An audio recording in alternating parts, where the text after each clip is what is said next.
Hey guys, can you hear me? Hello? Yeah, I can hear you. All right, sounds good. Cable, are you there?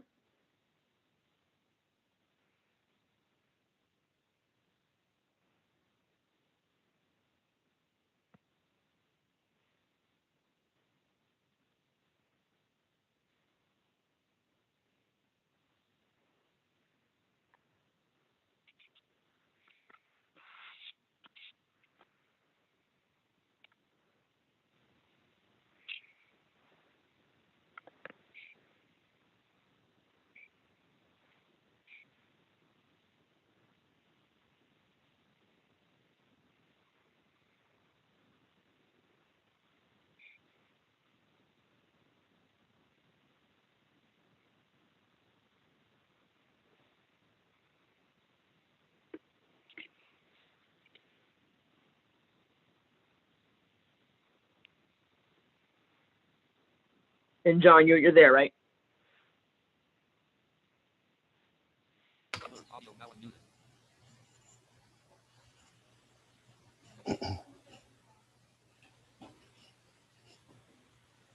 Zach, I assume you mean Jonathan Gray. I do, yes. I just that was more of a test, but I just checked in on cable to see if they were there. I didn't get a response, so I wanted to make sure I was still Okay. You're still alive. Sounds good. How's it going, John? Greg? Good, Hi, Gale. Yeah. Everybody's staying safe. How are your wife's parents doing? I'm sorry? Is it your wife's parents who are sick? No, it's my brother's actually. Part of my brother's family. But yeah, everybody's so far on the mend, which is really good. Good.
Mr. Chairman, it looks like all the ZBA members are on.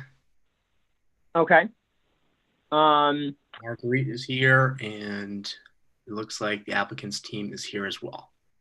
Okay, and it's going to sound kind of dense, but is this going to involve cable at all or no? No, we are live on YouTube, and we are good to go. That would explain why I called if they were there and I didn't get a response. Okay. I did have my my computer muted accidentally, so I didn't hear anything if it was. Nope, that is fine. All right, so if we are good, good evening, everybody. Zachary Caron, the chairman of the Dighton Zoning Board of Appeals, here on the 2nd of November, 7:01, held remotely, special hearing for Strawberry Field. The meeting is now officially begun. If we could just please take a brief moment of silence in lieu of the Pledge of Allegiance to put our thoughts towards anyone who is suffering right now from the effects of the disease.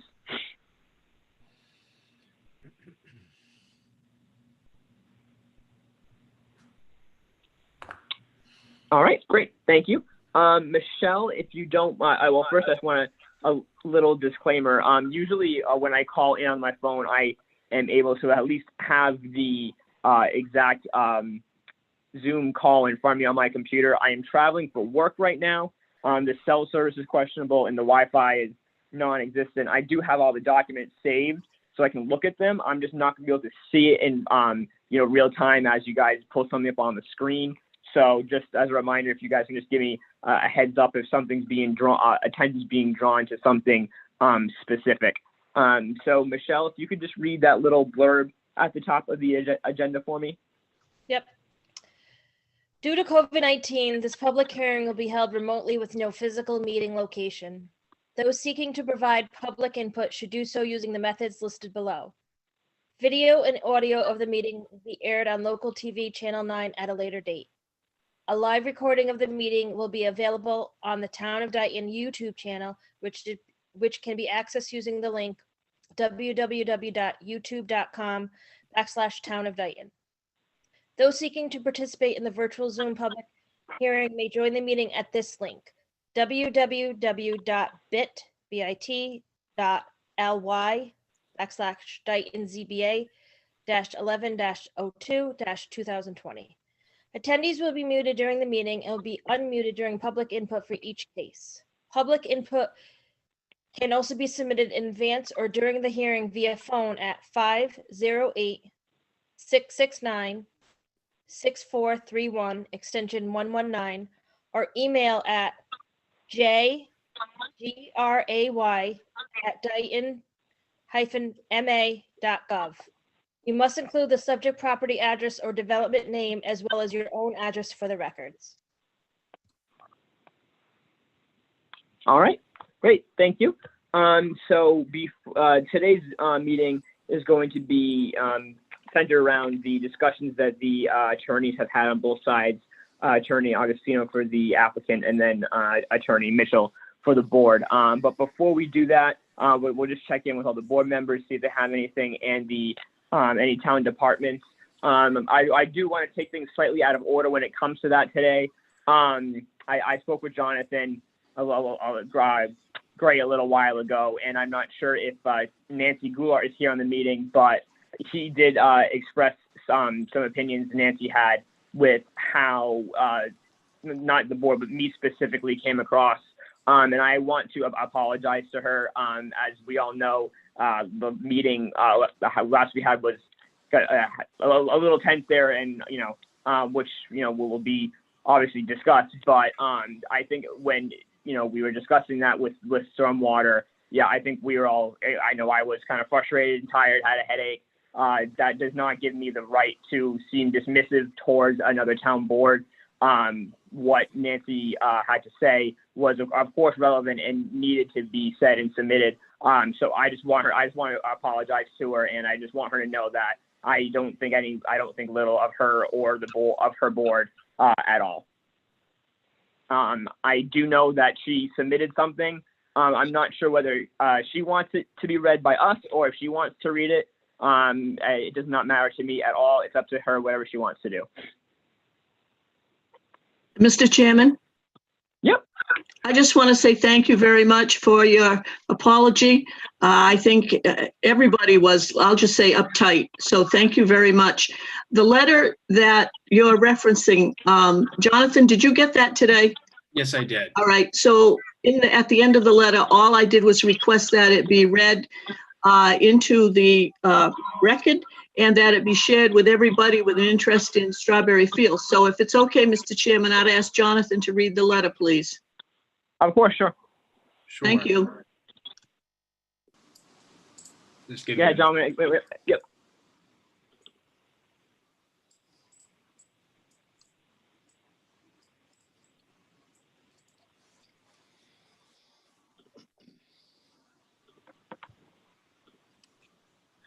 All right. Letter from the Stormwater Committee dated November 1st, 2020. Dear Mr. Caron and board members, as a follow-up to your meeting on September 30th, the Stormwater Committee wishes to provide information as to why it expressed concerns about surface water. First, be advised that Mr. Hashem met with the Stormwater Committee on October 15th to further discuss issues that arose at the continued hearing mentioned above. The recommendation that the roadbed be raised 18 inches was part of a discussion during which Mr. Ferry, Superintendent of Streets, said that the gravel below the pavement should be dry. As Mr. Hashem stated, there is no regulation to that effect. However, he was informed that the Stormwater Committee made the recommendation based on recent events that have required the town to take action to alleviate safety problems related to high water tables that were not addressed when construction took place years ago. Construction that did not provide adequate stormwater management, thus resulting in serious flooding and subsequent icing in the winter. Mr. Hashem assured the Stormwater Committee that he will take steps to correct any problems that may occur even after the project is completed. The developer has stated in pertinent part, no basement will be constructed with a bottom elevation below seasonal high groundwater. Test pits shall be conducted in the presence of at least one member of the Stormwater Committee using Massachusetts DEP soil evaluation methodology. No sump pump or foundation drain may drain to surface level, the stormwater drainage system, or the town's stormwater sewer system, provided that any features may infiltrate in accordance with the applicable building code requirements. There was mention of a road subdrain. Subdrains cannot discharge into catch basins. Such would be an illicit discharge. Mr. Hashem was advised that the Stormwater Committee, in making recommendations to the ZBA, at no time did so with the intent of delaying, blocking, or causing unnecessary costs to be incurred. On the contrary, the Stormwater Committee could not ignore its experience in dealing with improperly constructed streets and poor drainage in various locations in town that have been costly to correct, pose a safety hazard, and in some instances, detrimental to private property. In closing, we request that this letter be read into the record and shared with all parties interested in the Strawberry Fields project. Thank you. Respectfully submitted, Stormwater Committee, Nancy Goulart, Chair, and Thomas Ferry, Clerk. All right, thank you. What I'm about to say is, I know that they wanted it read and just kind of left it that.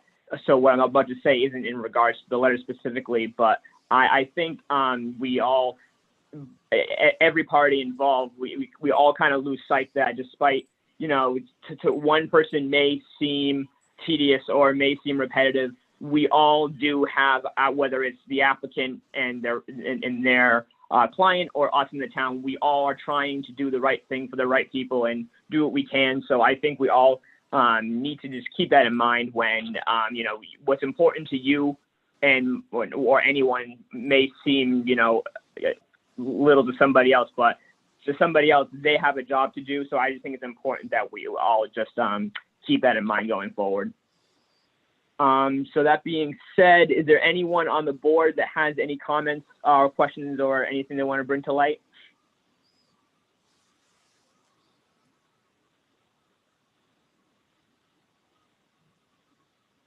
Greg, do you have anything? No, I'm good. Not at this time. All right, sounds good. Michelle, anything? No, not at this time. All right. And then the rest of the voting members, are there any associate members that have any comments they would like to make? If not, then we will go to Jonathan Gray. Are there any other town boards that are here tonight? I don't believe so. Just double checking now. No, there isn't, Mr. Chairman. Okay. Yep, I didn't think so. Attorney Mitchell, is there anything that you want to go into, or do you just want to go over to the applicant first? No, Mr. Chairman. I'm all set. Thank you. Sure. All right. So, Attorney Augustino, if you are ready, take it away. Thank you, Mr. Chairman. Again, for the record, Christopher Agostino, counsel for the applicant. I know we're all very much familiar with one another at this point in the review process, but I've changed my background. I'm in a different location now, so I'm not sure if that's going to confuse anyone. So I just want to make sure I made that clear, but it's still me. If you recall, at the last hearing, we had worked to go through the proposed draft conditions of approval that the applicant had prepared and submitted to the board for its consideration.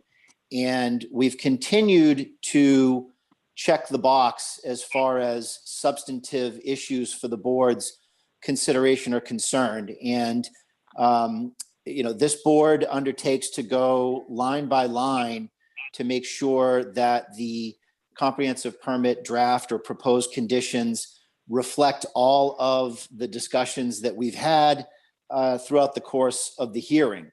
And I think tonight's hearing is going to be a continuation of that.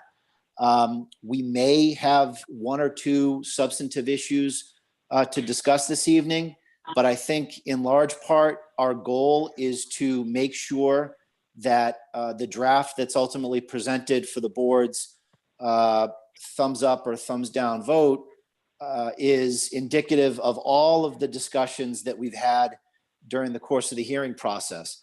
I had initially proposed starting where we left off at the last hearing as far as the conditions. But Right. Attorney Mitchell suggested that perhaps we just start from the beginning again and go through the draft and address any notes that may be lingering from council, from the board, and any other issues that the board may want to discuss. So with that, with your permission, Mr. Chairman, I suggest that we have Jonathan perhaps open for everyone's review the draft of the permit that I had sent to Attorney Mitchell this past week and that she sent back to me with her comments. And if we start from the beginning, we can go through and just explain to the board what work Attorney Mitchell and I have done to make sure that all of the conditions and concerns that were discussed during the hearing actually make it into the document. And to the extent anyone feels as though anything's missing, we can continue to use the hearing process to make sure we cover everything. And, Mr. Chairman, you mentioned just the tenor of the last hearing and, the applicant's expression that, we were just trying to make sure that we kept this hearing moving without delay. And I think that remains everybody's intent and goal, and everyone's working in good faith. And we're understanding of the difficult situation we're all facing dealing with this remotely and unique circumstances, but we can assure you, we'll continue to be patient and work through everything at the board's pace and make sure that nothing's missed. But I've stressed that with, my team, and I've discussed it with council, and we'll continue to be patient and work through everything line by line. So hopefully we can continue to do that. That sounds great. With that, Jonathan, I'll turn the screen over to you if you want to share the draft that I think Marguerite had pointed out for discussion. Jonathan, while you're doing that, this is Attorney Mitchell. With regards to the decision that we're going to take a look at, the draft decision, My thought is that at least between the beginning and up to condition 39, we just simply look at any changes that have been made. As you may recall, I indicated at the end of what we were looking at last time, there had been a number of what I found in my notes through the public hearing process to still be items that needed to be addressed in the decision. And so some of those items were actually inserted in 39, and some other items were just adjusted. So I think if we start at the beginning, Jonathan, and just look at, from the first page, look at wherever you might see some colors, we can quickly go through now on page 30, condition 39, and really just focus on anything that might be new. Sure. Just so we're clear, this is the document I'm sharing right now is the one that was submitted by Marguerite on yesterday, I believe. Saturday morning, yeah. Yeah. Okay. Yep. Saturday. Okay. Yep, All right. that looks correct, Jonathan. Okay. So just for everyone's info, I think condition 1 has been updated, or sorry, section 1 has been updated just to reflect the additional hearings that we've had and some of the additional meetings that took place.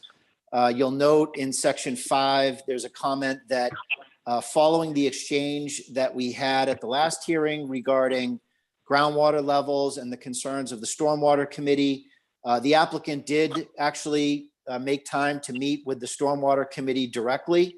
So we added a note in section 5 indicating that that meeting took place. Continuing down, and Marguerite, stop me if you think there's anything that needs to be addressed. In the findings, I'm in section 3 regarding the findings, and then section 1C there, Jonathan, which on page 5. Okay. I'll also just mention here that for anyone who wants to follow along on their own, the documents are available on the ZBA webpage.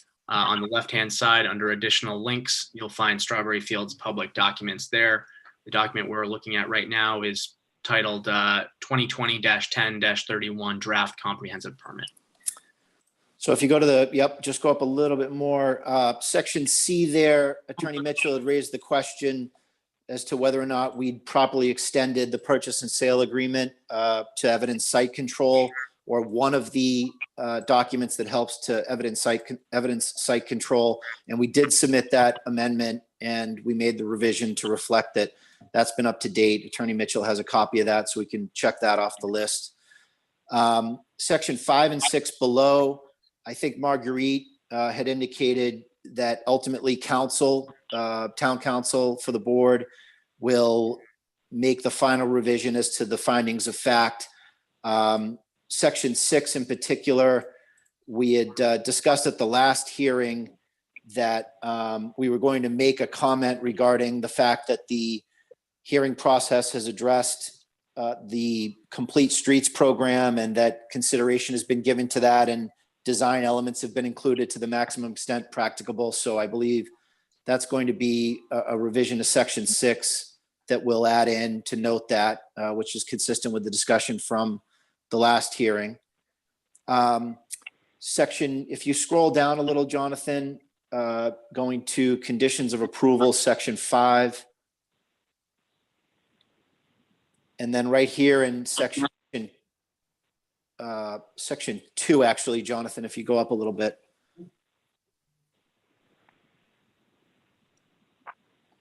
So there's a process, and I'm sure the board is familiar with it, regarding changes that the applicant might propose after the board approves the project. And what normally happens is the applicant would send a letter to the board describing the changes, and the board would vote up or down as to whether or not those changes constitute substantial changes. In this board's experience, they've reserved the right to place reasonable conditions on any determination that the requested change is insubstantial, which I believe varies slightly from the regulations, but we've consented to that revision that Attorney Mitchell had proposed, with the caveat that we just wanted to make clear that despite the board's right to do this, nothing would prevent the applicant from appealing such conditions. So Attorney Mitchell and I we'll add language to confirm that that's the case. But otherwise, this revision was okay as far as the applicant was concerned. So that was one of the things that Attorney Mitchell and I discussed between the last hearing and this hearing. Chris, and Yep. that comment as well, Mike, I have a comment there. So I just want to bring to the board's attention. There was language previously, board members, that had been in prior decisions that is not included in the word here. And that language was what's shown on my comment. If there's any dispute about whether the final project plans are being implemented in accordance with this decision, the disputants will present their concerns to the board for resolution. The board will determine the appropriate forum for the resolution of the dispute. That language isn't included in this.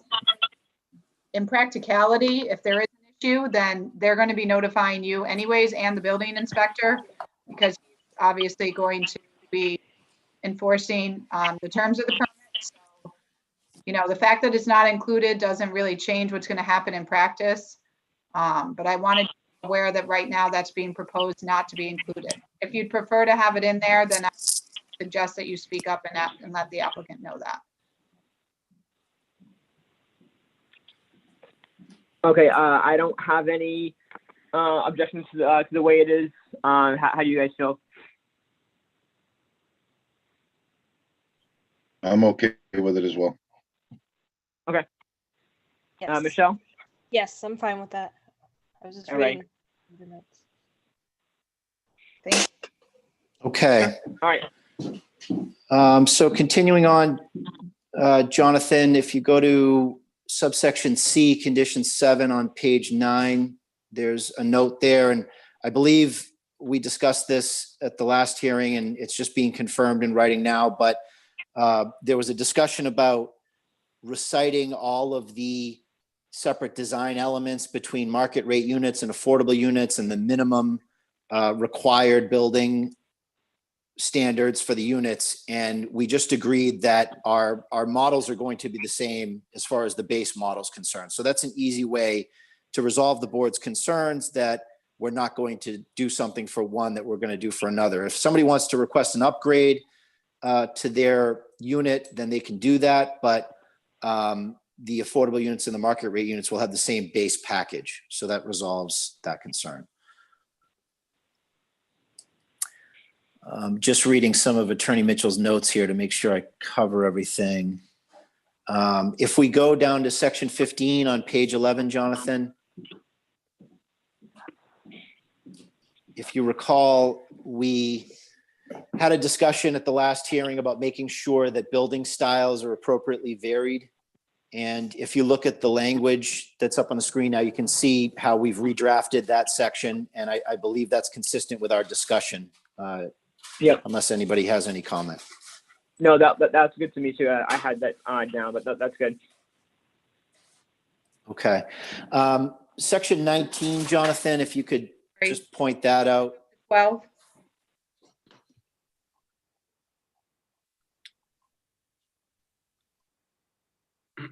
Sorry, you said 12, Marguerite? Number 12. So I have another comment here. So in the past, the board has reviewed and approved the final lottery plan and the proposed lottery agent. Now, we did have a conversation at the last meeting that the lottery plan form has been updated since you last reviewed lottery plans. Mass Housing has their own form. And they have a list of agents as well. So that was deleted, although I don't know if you want to at least be given some sort of notice of who the agent is, because, and I think that as long as it's on the Mass Housing list, I don't think you can not approve the agent, but you probably want to be double checking to see who that person or entity is. So just to clarify, the comment I made at the last hearing was that Mass Housing actually selects and appoints the agent now. The applicant doesn't even have a choice in it anymore. So it's not a matter of the applicant choosing from a list. It's Mass Housing just identifies it, identifies the agent. And what we've done is that the applicant's required to copy the board on all correspondence. So, you'll see all of that. And if we get correspondence, I think this would require us to copy the board. But in the last few years, Mass Housing has extended its tight hold on the process and doesn't really allow much wiggle room there at all. So that's why we made the revision for our purposes going forward.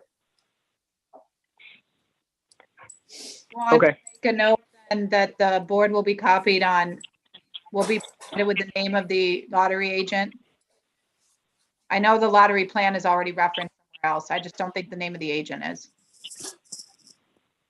That's fine, Marguerite. We can certainly do that. Okay. I mean, as a practical matter, the town gets all those notices, but we can certainly identify it. Does that work for the board members? Are you comfortable with that adjustment? Yeah, definitely. I am too. Thank you.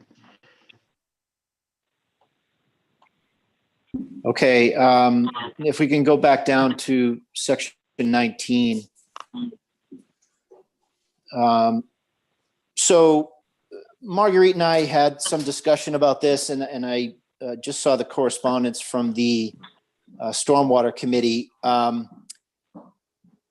If you recall, we've had extensive discussions and I believe have closed the discussion about groundwater as it relates to the roadway. This language that you see in red actually came up after the last hearing. I had thought this matter with regard to basement construction was resolved, but then Peter Williams noted that he'd prefer to have some language in here, and this red language was added. And if you recall, the discussion was initially that we didn't want dewatering to occur in order to allow basements to be built, where you had a sump pump that was discharging above ground to front lawns or the roadway. So we had suggested just a simple statement in the permit that said no basement will be constructed with a bottom elevation below seasonal high groundwater. And we figured that the ultimate review of that would just be conducted in the ordinary course of pulling a foundation permit. It's just normally when you apply to the building department for your permit and you go out and you do construction, the building of the house itself and the building of the foundation is something that's subsumed within the ordinary process of the building inspector's review. This language was suggested that it should be imposed as a condition that some level of test pits shall be conducted and that potentially they'll be witnessed by the Stormwater Committee. And again, this isn't the discussion regarding the roadway high groundwater, which I believe we've resolved, but this is the discussion regarding basement construction. And again, you know, we saw this language and I had a discussion with Marguerite about it as to resolve the concern here, but we felt as though we were offering an accommodation to put the board's mind at ease relative to foundation construction. And, you know, having offered the accommodation, now it's been expanded or proposed to be expanded to include some sort of testing regime. And, you know, our position is that we don't need this additional language.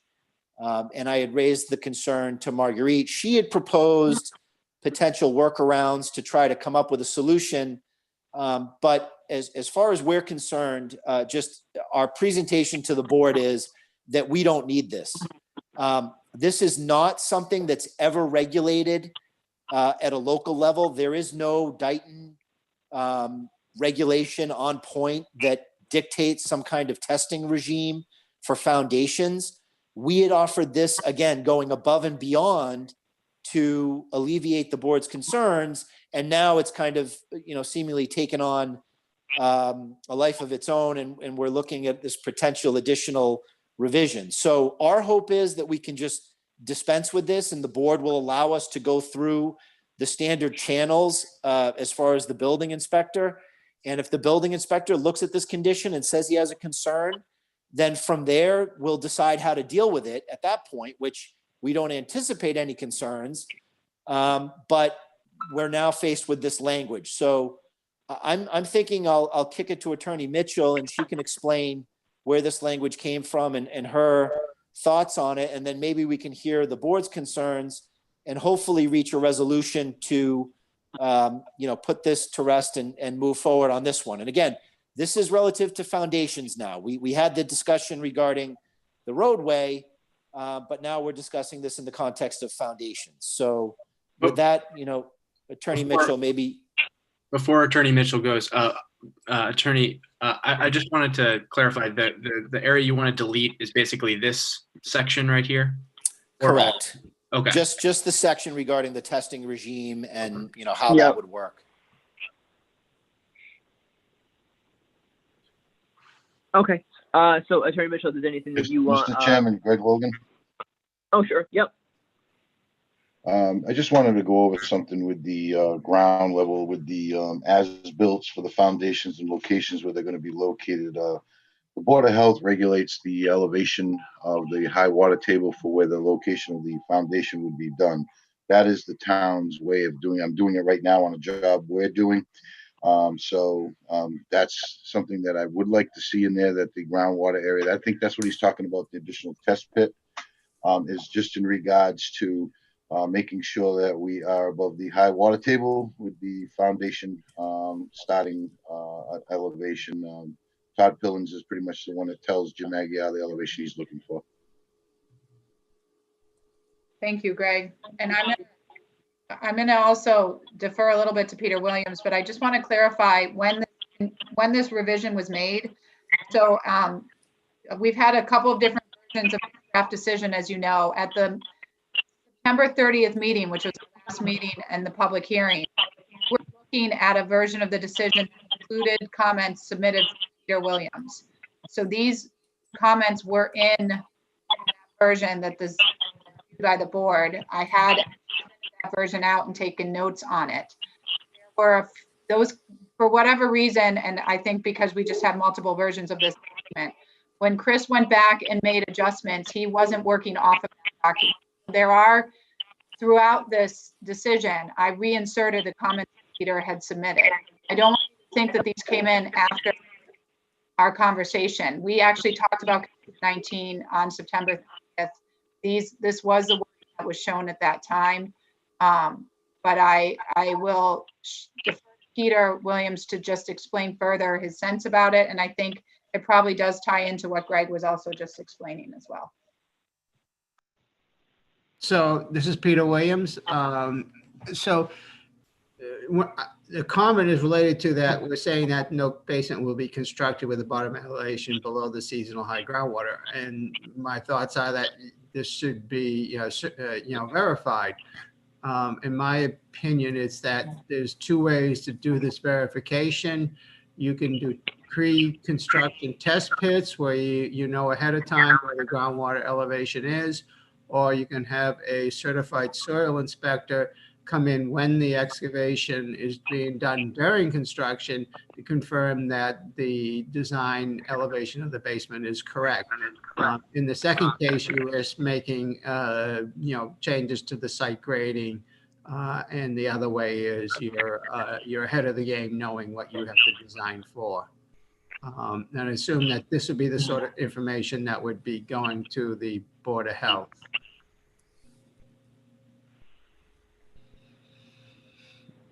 Okay. So Peter, and you and I haven't had a chance to discuss this, and I had seen this language, and I know Marguerite mentioned my understanding, and I just hadn't seen this language until Saturday. So we haven't really gotten a chance to fully vet this or have a discussion with Peter about it. But Peter, and maybe Greg as well, since Greg mentioned that, it's just done in the ordinary course. This is not something that's ordinarily regulated at the local level. I know for a fact that there's no regulation, there's no local regulation on point that dictates that process. Now, Greg, absolutely, as a practical matter in Dighton, my understanding is that the Board of Health kind of looks or goes out and looks when the foundation is being dug. Like, we wouldn't go out and do test pits prior to digging the foundation, because when you dig the foundation, you have the excavator and you're digging the foundation. But when it's being laid out, at that point, someone would come along and look at it and everybody would agree where it's going to go. Our concern is that if we've now dictated a process, it's going to turn into something it was never meant to be. And potentially, we wouldn't have any remedy if someone were to take an unreasonable approach and say that it needs to be in a certain location when we say otherwise. So what we're suggesting is we've made the statement in the permit that someone from the board can point at if there's ever a concern in the future, but otherwise, this should be resolved through the building code, the state building code, and whatever it is under the state building code that requires the foundation to be in a certain place, understanding that the board has raised a concern regarding sump pumps and dewatering, which we've said we won't do. And we added this condition to alleviate that concern. So Peter, I mean, you know, Chris. Sorry, who is that? Chris, this is Greg Logan. I'm sorry, Chris. I just wanted to talk to you about something. I'm doing a job similar to this on the hot street in Dayton right now. And Todd Pillings requested that the bottom of the foundation be 1 foot above the water table of the 100-year water table. That's where I had to stop my foundation, and it would cost me sufficient amount of monies to bring in fill. So this is something that when we go for the as-built, you have your engineer goes out and put points of elevation of the foundation, top of foundation. At that point, Todd had stated to us that we needed to be above the 100-year water table. And when we turned, the foundation was out of the ground and sufficient fill to make the foundation meet the frost line that's required by law. So this is something that is done with the engineering, whether it's going to be Greg Driscoll doing the engineering. I'm not sure if he's the one who's going to be doing it for you when you're doing the as-built for your foundations. That is something that then at that point, Jim Aguirre takes it from there. And then we have the engineer come out and do the as-built, and then shows the location of the foundation on the property, elevation points are correct, and then we go forward. But so that is the town's way of doing it. Just so Right. You know. So understood. In your permit for that project, did you have a condition that said that? Or was there a regulation that was pointed to, or is it just the town's way of doing things, which again is fine. If that's their way of doing things, we're fine with that. And Bisher's expressed that. It's just now we've added a condition. So did you have a condition in your permit? It stated that I had that the elevation of top of foundation had to be at a certain point. Bottom of foundation had to be at a certain elevation. Correct. It was in the permit. In order for me to get the building permit, then once that's done, we go. That's how we set our footings. It's normal application how it's usually done, anyways. But I just wanted you to be aware that Todd Billing does stay involved with that. That's fine. This permit says the same condition, or it says without this revision, the same condition you just recited. It says no basement. I mean, we can articulate more. The bottom of the foundation will not be below the elevation of seasonal high groundwater. Your permit did not, I'm pretty sure, dictate then a testing regime that was required for you to engage in. It was just handled in the ordinary process. But fine having a condition, which we have here. Well, when we did the go out there, we had to do, in this particular case, we had a perk. So we had to find the perk elevations for a septic system. This case is a little different.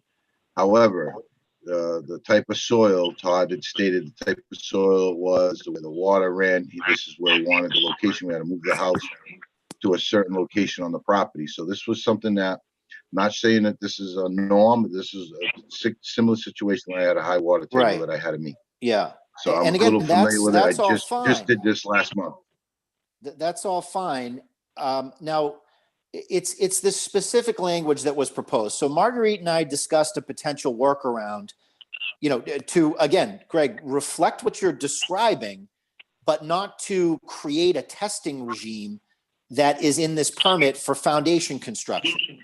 So maybe Marguerite can describe what we proposed, or what the potential workaround might be for the board's consideration.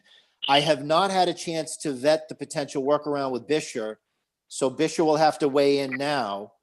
But Marguerite, maybe you can, discuss what we had tried to suggest as an accommodation here to find a solution rather than a problem. So I do think that maybe there was some confusion with the way it was originally worded as to when would these tests be required. But my understanding has been that they would only be required if it wasn't known where the seasonal high groundwater line was. So the thought would be potentially including language that says something like, if the building inspector in his ordinary course of review needs to confirm where the seasonal high groundwater line is for a particular building or house, then he will have the ability to require that sufficient test pits, and then finish the rest of that, shall be conducted. And then in the second sentence, the test pits, if conducted. So again, clarifying, this doesn't mean they will always be conducted, but only if conducted, or if required, shall be conducted in the presence of the one member. Water Committee and Mass DEP soil evaluation. So Bisher, having heard that, having heard the discussion, and I know, you and I are kind of having this discussion as a case of first impression here, since we really haven't chatted about it offline. Have you had a chance to look at that language? And would you be okay with something along those lines? I really haven't, but the building inspector in this town is pretty assertive. He's not shy. So if he feels, I don't think he needs a language in the decision. If he feels that in any way we're not in compliance, he's going to make it very known, and he's going to want us to make sure that it's done properly. Number one. Number two, he happens to also be a member of. It's like the perfect person to do it. He also happens to be a member of the stormwater committee, and he happens to be a soil expert, a soil analyst. So it's like he is the guy. And I just don't see the point in stating how many test pits we need to do and when and all of that. If he doesn't feel comfortable, he's not going to issue a building permit. And he's going to tell me, hey, before I issue a building permit, you need to go do this, this, and that. And why do we need to, in the decision, dictate to him what to do, as long as we know that no basement will be constructed? It states it very clearly, and that's the rule. It's like duplicating and creating environment for confusion unnecessarily, in my opinion. So again, this language wouldn't dictate a certain number of test pits being required. It may be that they aren't required at all. The language that I read would really be being clear that it's at the building inspector's own determination if a test pit is needed. And then if that's the case, it would need to be conducted, in this way, which if it's this particular building inspector, when we're doing that, he would be the person, it sounds like, who could be present and meet all those thresholds. But we don't know when these units are going to be constructed. We don't know who's still going to be, with the town. I think that what this does answers the question, as Peter mentioned, the question that sort of lingered when that accommodation that you proposed was made, which is that we won't build them below the seasonal high groundwater. So this just clarifies the open question of, well, how are we going to know where the seasonal high groundwater line is? And I'm trying to be respectful to Chris's concern too, and be clear that the decision that just anybody can come in and try to raise an issue about. It's really a decision that's solely the building inspector. But go ahead, Pete. Marguerite? Yes. Can I make a suggestion? One way to handle this may be to change the first sentence of that additional text to say that sufficient information shall be submitted to confirm the seasonal high groundwater in the area of buildings. And then say, if required, test pits shall be conducted in the presence of at least one member of the stormwater committee. That's fine. Yeah. Well, so Bisher, you hear, I'm even more concerned with that one. Okay. Because, now this becomes a regimen for every permit that's pulled. And then Peter, maybe you can clarify for me, and I think, Marguerite might have made the point as well. My understanding, and Bisher weigh in here, you're going to have the hole dug at that point. So where are you even putting a test pit? I mean, you're going to have the soil dug up for the foundation, and you're going to see any modeling that might exist in the area. And at that point, isn't the building inspector just going to come along and look at the existing excavation? I mean, where would you even do test pits at that point? Well, unlike the lot, the situation that Greg Logan was talking about, this is going to be a site that's there's so much information about it that, because not only will we know the elevation of the water, the modeling while we're doing the road, we're going to have 56 foundations and many test pits all over on a single family house side, and so many information from the cottage side. It's going to be and where the drainage ponds are, and where we've done already a lot of soil testing. So there is a lot of information that's already available to satisfy the building inspector. And if he's not satisfied, so he's not going to, believe me, there is no power on earth that will convince the building inspector to issue a building permit if he's not convinced that it should be issued. I would kind of agree with that. And I'm thinking, no, I wasn't totally aware of the process for getting a foundation permit in the town. And I feel a lot better knowing that they are that, adamant about maintaining this condition or design requirement for building house foundations. So it could even be left that sufficient information shall be submitted to confirm the seasonal high groundwater in the area of the buildings, period. That's fine by me. I'm okay with that. Marguerite? Or the board? I think we need to, I'm trying to understand what the concern is, because I thought the concern was around, why are we putting in anything that says, I thought the concern was trying to address, how do we know where the high groundwater line is? Now I'm worried that the concern is somehow, about what do we do if we have to dig test pits? If a test pit is required, I think we need to be clear, and it doesn't have to be here, we can make it separate. Test pits that are required, we've said, if they are ever required to need to be dug, with at least one member of the stormwater committee using DEP soil evaluation methodology. This has been an ongoing issue that I don't want to have. I want to put it to bed. So if we want to separate that and handle it separately, and wherever required and be dug by any point in time, that's how it will be going forward. I would, that's fine, or I'm just trying to understand what the concern is. The concern from our perspective is the testing regimen, and even this idea of test pits in connection with a foundation. And someone made the comment that you would either do the testing before the foundation was dug, or you would look at the excavation for the foundation.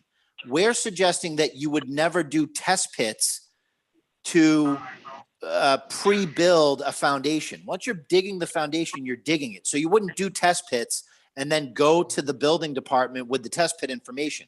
I think where Peter was going with it makes sense. And I think Bisher's okay with that, is that in applying for the permit, we'll show generally whatever information Todd's going to want, or the building inspector is going to want, to satisfy him that we're going to build it above high annual groundwater in that particular area for that foundation. We were concerned about this whole idea of test pits and a regimen associated with people coming out to review test pits. You don't do test pits in connection with foundation construction for a project like this. It wouldn't be done.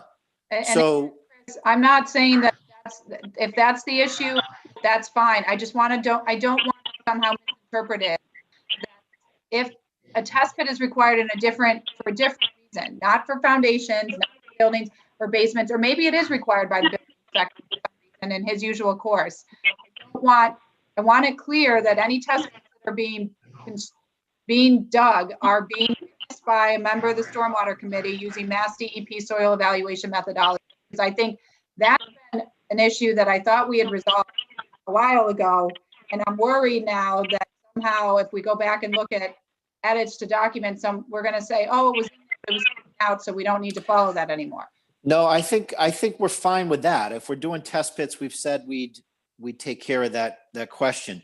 So Marguerite, looking at your language, if the building inspector in his ordinary course review is unsure as to where the seasonal high groundwater line is for a particular building or house, then he will be able to require, and then per Peter, say that sufficient information shall be provided to confirm the seasonal high groundwater in the area of the building in question.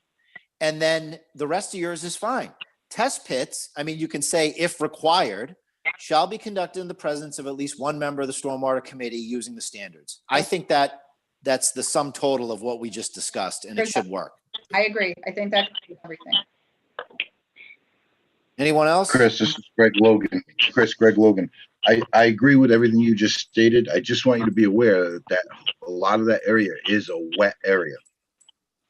So there is going to be some areas that they're going to request this. I just don't want you guys to think, oh no, you know, it's a lot. You know what I'm saying? I brought it to your attention a couple times. That's why that drainage thing came out for the driveways, which you said your mother had in her yard. So I want to be sure that you understand why I'm saying it. Just don't think it's going to be. There's going to be a few through there, and after listening to Peter Williams with the ground, telling me where the road's going to be, that's going to be a decent pit. So when they start to do the digging, but I'm just, you know, it hit me by a little bit by surprise, as well as how they wanted me to be above all those levels. Yeah. And again, it was a lot of fill I had to bring in for certain lot areas. Right. So just be aware of it. That's all. Right. And I think we resolved it. And, you know, it's tricky working through these things via Zoom, you know, in the course of a hearing, but I think we've all aired our opinions and we have a resolution, and I think it makes sense and works, and which is the way this is supposed to work. So that's good. So I think, Marguerite, you know, obviously this is on video, so we can go back and double check, but I think we have a solution here. All right. That's good. Okay. I have one question. Yep. On that basement construction, it's only the single family homes and cottages. Shouldn't that include townhouse as well? Because I know it's kind of upland with the townhouse going, but still have it in there.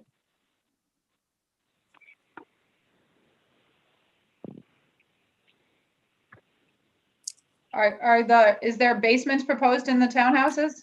Yes. No, but we still have to deal with is there? there still has to be a footing and an elevation 4-foot frost line. So I think the townhouse should be involved with that as well. That's fine. Sure. Yeah, that's okay. All right. Jonathan, so we'll make that change, Marguerite. Jonathan, section 20, we'd had the discussion regarding turtle tunnels, and we're going to make clear in this condition that the orientation, size, and location of those are confirmed during the Concom process, which was added there. Condition 21. Condition 21, we wanted to call out exactly what the minimum setbacks are, and these numbers are consistent with the plans that we had submitted, but we included the language in the condition so that it's there. Can you read that out, because Zach can't, I don't know if Zach has seen this or not. Okay. Can you read out, this is something that was open for the board to review. For all single-family homes, the following minimum setback shall be maintained: 20 feet to front lot line, 20 feet to rear lot line, 10 feet to side yard lot lines. Okay. Which again is consistent with what we've already shown. So I just, the board members don't have a problem with that, because this was something that you had as an open to. I just want to clarify something on the side setbacks, that the chimney or a bulkhead would would be considered to the minimum, not just the side setback of a foundation. I believe that's how it would be enforced. Bisher, is your Well- understanding any different? No, it's really, that's always an interpretation of the building inspector, which is usually any structure with a roof is subject to that setback. Any structure with a roof, and sometimes even without a roof. So you know, that's really a zoning requirement that I'm not really totally I don't totally recall it right now. But I mean, a setback is a setback. It's well known, and what I'm saying is, if any house under the normal requirements of setbacks, we have to comply with that anyways, no matter what. Does that make sense? I'm not making sense, am I? I'm sorry. I kind of get what you're saying. Yeah, because what I was stating is the bulkhead would be a foundation. The foundation would be the closest point on a bulkhead. Sure. But on some of those chimneys that you guys build, they're not a foundation, and it's a power vent with a chase. I just want to make sure that that's being held to the what do you have here? 10-foot side setback guideline.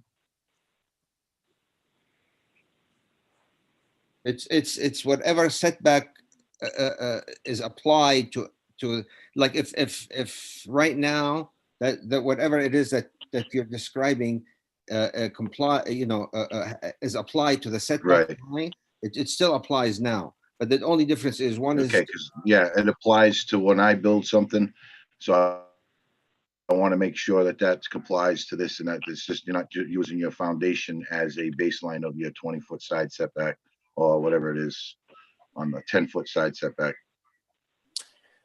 It would be applied the same way to this project as it was to your project, Greg. There's nothing here that would allow us to get around that. If it's a requirement, that's the requirement. Yeah, we had a Okay. situation on not Bishop's, but on another job that I remember hearing about this, and this came up. So I just want to make sure that's cleared up. That's all. Okay. Chris, Yep. one more piece. So the town of Dayton zoning bylaw actually measures the front setback from the midline of the street. I don't remember the width of the roadway. So it's 20 feet to the front lot line. And then what's the distance to the middle of the street? Well, the layout or the paved width? Correct me if I'm wrong, board members, but I think it's the paved width. I think it's the layout. Okay. But like I said, I'll defer to you. Do we know how far away that is from the middle of the street? Just so we can show a comparison to what's in our current zoning bylaw? Let me look up. Bishop, what's the right of way? 40 feet? correct. So 20 feet plus, it's 30 feet from the middle. Now you have, Sorry, 40 you have feet. to remember though, the condos and the cottage, the townhouses and the cottages, this is a driveway, this is not a road. So this is not a right of way, you know what I mean? Well, actually, Bishop, this isn't supposed to apply to the cottages. Okay, And actually, for all single-family home lots, that's correct. The cottages are not single-family home lots. Those are correct. the condos. So this is just for the single-family home lots. Okay. So I wouldn't worry about that. But the answer is if it's 20 feet to the front lot line, that would be the equivalent of 40 feet from the center of the layout of the road. Okay. And then I guess that raises the question of so you're using exclusive use areas for the cottages. Correct. So what is the setbacks between the cottages within the exclusive use areas? Do you know? I'm not sure I understand the question. There is no, it's all one lot. There is no setback. I'm not sure I understand the question, Marguerite. There's freestanding, Yeah, Marguerite, Between each building, there's a minimum of 10 feet distance or more. Does that answer your question, Marguerite? Is it, yeah, that gets to my question. Is it 10 feet or 20? Is it 10? The cottages, it's a minimum distance between buildings of 10 feet. Between buildings of 10 feet? Yes, buildings. So we wouldn't call those out as setbacks. That's just a separate design for the cottage area. Because it's all one lot. And what's the minimum distance to the rear and to the, I guess, the edge of the driveway? I mean, some of them are right. Is it 20 foot? No, Sure, what I can't see. The driveway, some of, the driveway is the driveway, and some of them goes straight to the garage. Oh, yeah. Because there's a garage. I forgot. Right. Yeah, Marguerite, I mean, that's a whole different design concept. So it doesn't really have metrics like that.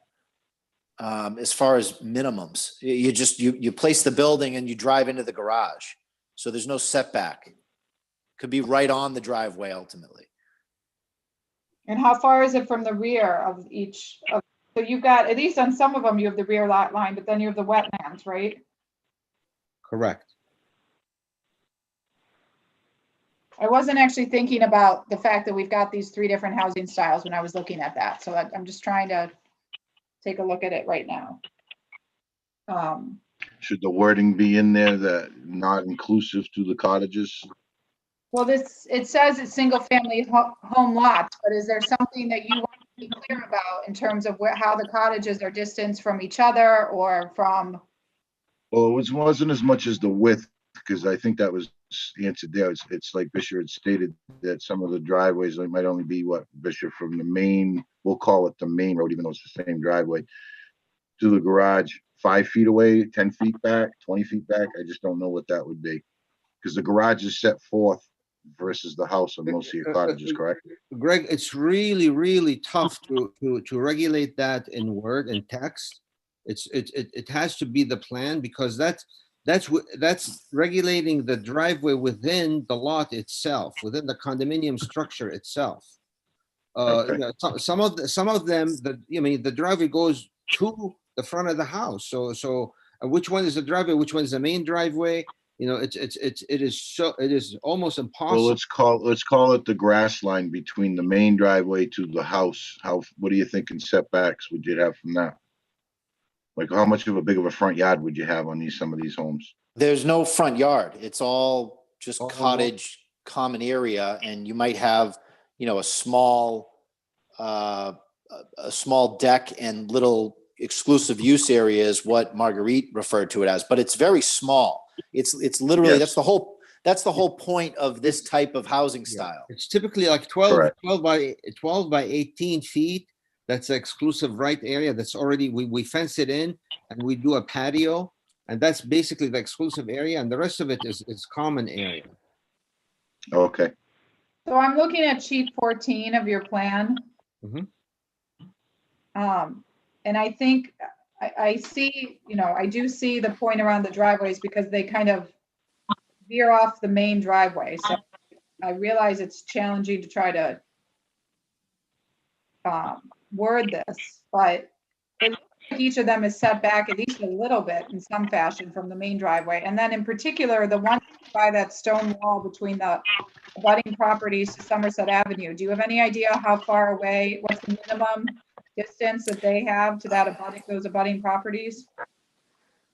So, I'm sorry, go ahead.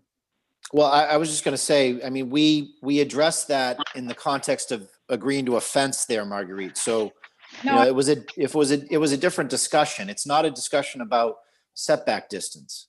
I realize we talked about that as having that type of screening. I understand that, but I think it's still worthwhile for the board to know what the setback distance is. Is Greg Driscoll on? Yeah, we still respect minimum of 20 feet to those backyards there. I just was measuring it. It's just over 20 feet. 21, I think, was the smallest I got, just quickly measuring it in CAD as everybody was talking. And then the drives are typically, I would say, minimum 19 feet, usually more like 20 or more, so you can fit a car in there in front of the garage, between the garage and the main driveway. That all makes sense. That does.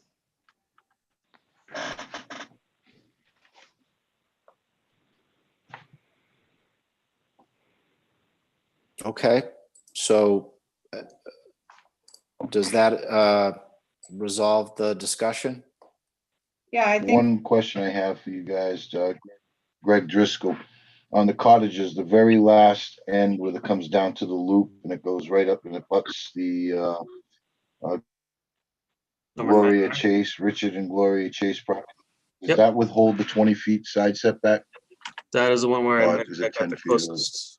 I got the closest measurement on that one. I Okay, just making sure we're on the same page. Okay. Yep. I'm good. Great. All right. What's next? Okay.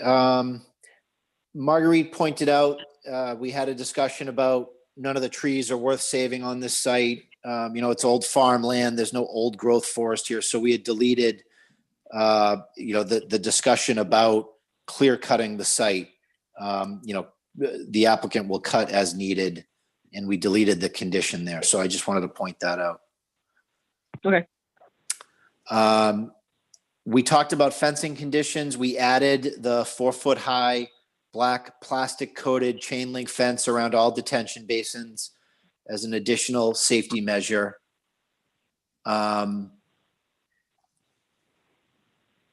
Marguerite, you had a note there. Did you want to discuss any of those notes? which number are you on, Chris? 22 and 23. You seem to have a note. The fencing condition. I had noted it as resolved. I think it was resolved. I wanted to be sure that those units 109 through 116, that is the area of the Route 38 property. Is that right?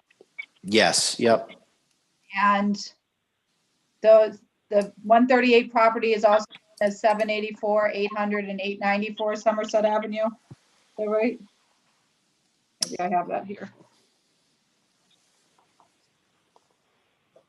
Now, where are those properties?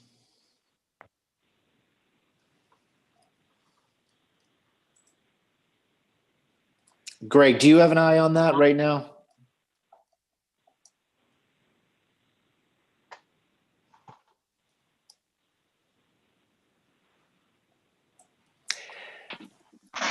Yeah, I mean, my recollection is that we confirmed those locations, Marguerite. The only change from the last hearing was we added the chain link fence for the detention basins. Yeah, I know we went through all of this and then we were going through it quickly. So I had those notes on there and I just wanted to make sure we particularly identified those areas on Somerset. Yep. Greg can just double check and confirm that we've got something in the language to talk about those three. It actually gets to 22, those three addresses on Somerset Avenue. Greg, Logan, do that maybe while we're looking at going forward. And I think we've covered all the areas that we've. Okay. Yeah, just looking at those over there, all of the fencing that we required was over at the cottages on the backside of 138. And then there was a no cut section going over by the Country Hill Drive area that I just want to make sure we were talking about gonna clear cut. We're not gonna we already cleared this all up, but you guys are gonna leave a buffer zone between the two property lines. Yes. Up on the houses there. All right, and then the 10-foot section, 3-foot section around the vernal pools, and then there was another section we were going to do. What was it? An 8-foot high vinyl stockade fence. That was for the cottages. All right. One thing I do want to, I'm glad we're talking about it right now. Over by the townhouses, I just want to clarify something. We have a riprap of 12 to 12, so it's a 45-degree angle. What are we doing along there for retaining just beside the wall? We doing some type of fence there, or? That's where we call out the to the fence. right of the townhouses. Yep, you'll see a note. It says proposed 8-foot stockade vinyl fence at top of slope. And that was discussed with the Okay, neighbors there. all right. Yeah, Yep. that's the Okay. cottages, Chris. He's asking about the townhouse buildings. Yeah, townhouse area. Yeah, no, with a 15-foot section for the fire truckers to go by, Yeah. you have a Yeah, we could have- riprap section there, Yep. 12 to 12, am I correct? So that's pretty steep in that we were talking about possibly making that like a little area for the, they can whatever, sit out there. I was thinking about the kids. What do we plan on putting along the top of that riprap? We don't have anything shown now, is it? It's something I just think we should talk about, even if it's just like a wood 6x6s with some posts going around, you know what I'm saying, like a retaining wall type thing there, just so they don't fall down there or go down there. Defer it, I guess you'd call it. I mean, they still will, but that's steep, and I don't know how far out that goes, Greg. So maybe we put that in section 25, and I think we can go to that where we Sure. discuss extending that 15-foot fire access around the back. And Greg already has an eye on how he's going to accomplish that. So maybe in that section, we just add reference to a fence or whatever you think. I mean, even if you want to do a 4-foot chain link like we're proposing elsewhere. Yeah, I was thinking that too. Bishop, does that make sense? Black chain link. It is really steep right there. Bishop, does that make sense at the top of that hill? Sure, yeah, no problem. Okay, so Marguerite, we can add that note. Okay, so it's the 4-foot vinyl clad. Yes, chain link. It's not vinyl clad, it's chain link. Sorry, plastic coated chain link is what. Right. Plastic coated. Plastic coated chain link. And I think the areas of Somerset Avenue that are referenced, I think they're the homes that are in between two roadways. What's the fencing, if anything, proposed around the area? Isn't that stated on the plan? I You're don't, talking about the 8-foot stockade fence next to 872 and 900? Is that what you're talking about, Marguerite? No, I think she's talking about numbers 784 and 800 right. Somerset Ave. Okay. Which is the area between the two roads. We have, one area may have existing vegetation, but the house at 800, we're building a detention basin right next to their property. 2 detention basins. Well, there'll be the fence around the detention basin that we talked about, right? But that's not much of a vertical visual buffer. I don't think we discussed the visual buffer in those areas previously. So I'm not sure when, but I wouldn't have had those numbers. I think Peter raised the question before, and then Bisher went out and had discussions with people in that area. And the problem with adding a condition is maybe somebody doesn't want a fence. So that's why, we've put up a fence where it was requested. And, as the board knows, this applicant, if somebody wants a visual buffer that's feasible in an area like that, we'll certainly put it up. But, I don't think we need to require something at this juncture where it hasn't been discussed before. I do think it's been discussed before. The question was raised. Yes. I can tell you when. The question was raised before. No one has discussed a condition to require a fence. So the question's now been raised, and my suggestion is, unless somebody says they want that there, we wouldn't impose it as a condition. It was discussed, but the discussion did not result in a condition to put the fence in. Did you discuss it with the abutters, Fisher? No, I did not. So I think, to be fair, we've talked a lot about fencing and people on Somerset Avenue, and the focus probably has changed. Which part of Somerset Avenue are we talking about? So I think there's been a lot of conversation around the cottage area, but these people, I recall being at original meetings. I believe, Fisher, if I'm not mistaken, somebody along the cottages there, one of those neighbors, did speak to you and requested the fence specifically. Correct. And The nobody, cottages. But that's not what we're talking about. yeah, and these other two homes have not spoken up, I guess, for, Is there any way, I'm sorry, I don't have, I'm at home and I don't have the plan. Is there any way anybody can show me that section of the plan, or is it difficult for you, Jonathan? I can take a screenshot here and email it.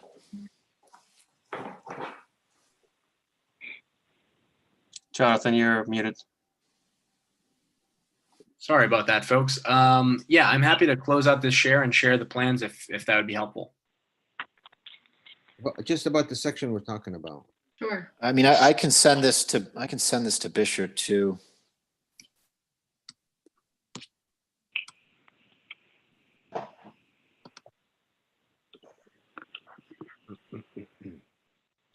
Bisher, I just sent you a snip of it.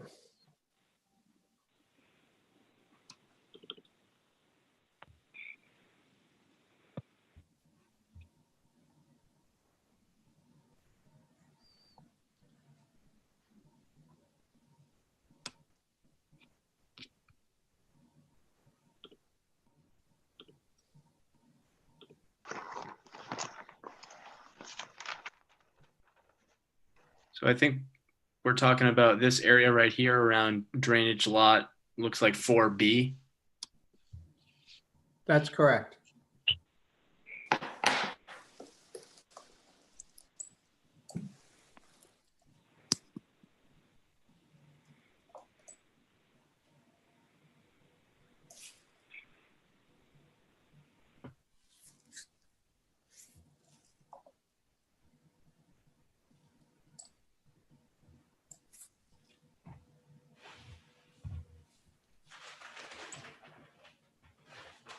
John, can you show that area from sheet 11? Same area from sheet 11?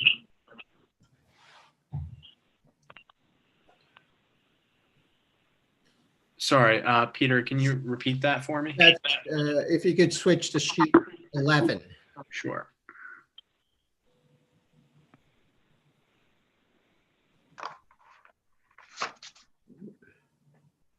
Yeah, look at where the house is.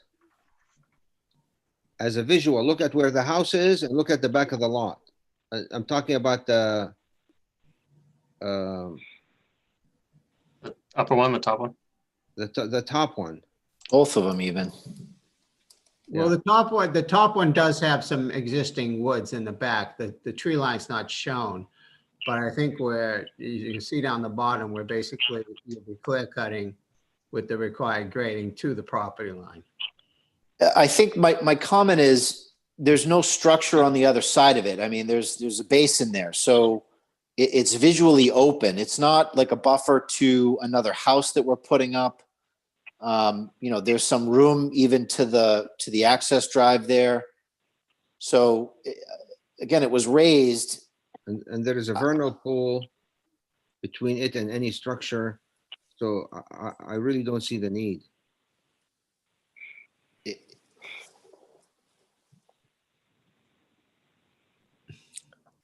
So I think in the interest of time, I mean, I don't know how we can insist on a fence or a screen unless we have some guidance from, you know, the person there. And as a practical matter, we've discussed, you know, this applicant goes out of their way to resolve issues when they come up like that. So I wouldn't want to impose on them a discussion, nor would I want to hold up everything and say, you know, go find out or whatever. I mean, this hearing's been open for quite some time at this point.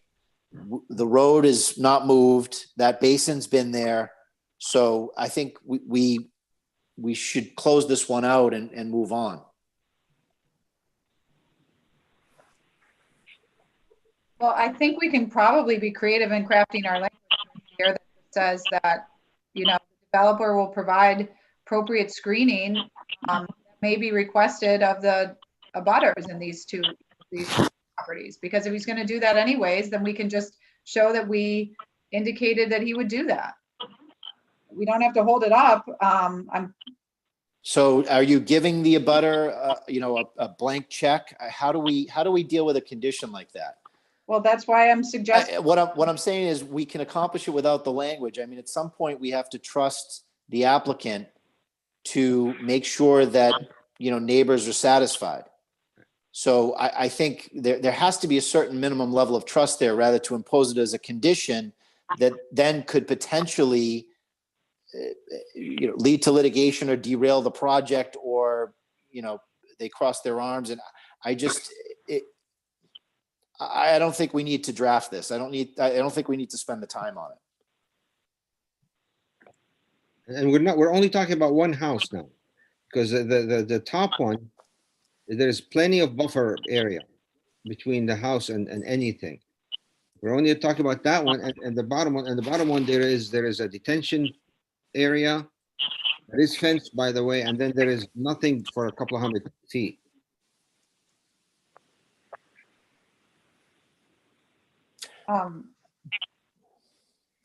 Again, I'm just trying to be, I'll leave it to the board to give them their thoughts on this. I think that, there has been conversation about buffer zones for neighbors. I think the neighbors were talked about at one point in the course of the conversation, so. Like, the only thing I was concerned with is the 12 to 12, where the riprap is along the townhouses. I believe Bishop has met with the butters and has met the requirements over by the cottages. After looking at this page, Jonathan, you slide it up to the top again on the Strawberry Lane there. Is it Strawberry Lane, where the corner of the riprap goes down and it's running in towards the neighbor's property there. That's rather steep right there. And I believe there's something possibly talking about doing a bus stop up there too, correct? Didn't we talk about that before, guys? We were waiting to hear if the bus was either going to come into the development or not. So yep. I think that area there can be addressed when we get into something like that. We Greg, I did add the comment on that. Marguerite pointed that out as something that was discussed. So that one is covered. I gave Marguerite some language this afternoon. Feel comfortable with what we discussed. Yeah, and the way the property and the topography of that land, it is all uphill back there, and so I don't think nothing's necessary on my end. But I'm only one person speaking here. I just really like to see something along the new townhouses. I'm actually fine with the way it is as well. Like, in regards to the house, not this one here, but the other one. The garage is the second, yes, right there, the second space, and it's actually quite huge, and there's a lot of trees all around it as well. So I think they've had adequate time, if they wanted something, to come to these meetings and to approach that. Okay, so it seems like we have a consensus. Okay. All right, then moving on. If we look at 27, we confirm the language to make it clear that lighting shall be provided at the cost of the homeowners association. And it is going to be the responsibility of the HOA. We discussed that at the last hearing and added that language. Okay. 28, we discussed and resolved that. We agreed in the presence of the member of the Stormwater Committee, and we've made that clear and reiterated it the last time around. Okay. There was another deletion regarding tree cutting. We discussed that. Section 30 and 31 were incorporating comments that the tree warden had to confirm the spacing and location for trees and the diversity of tree selection, and we agreed to comply with those suggestions. So this is the language we had proposed there. I don't know if anybody has any comments on that. I'm good with that. Okay, in section 32, Marguerite had a note to make sure we had the language regarding reference to the Complete Streets program. I sent Marguerite some language that we can include in the board's findings to confirm that that was done and that was incorporated in the design process pursuant to the Complete Streets rules. So that's been resolved. Okay. Okay. All right. And then I'm scrolling through.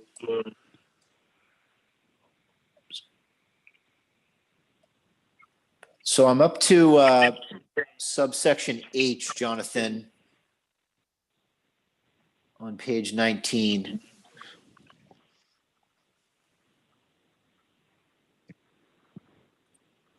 And Marguerite, you had some notes there. Yeah, hold on, Chris, you might be going a little faster than I am. Let me just make sure I'm.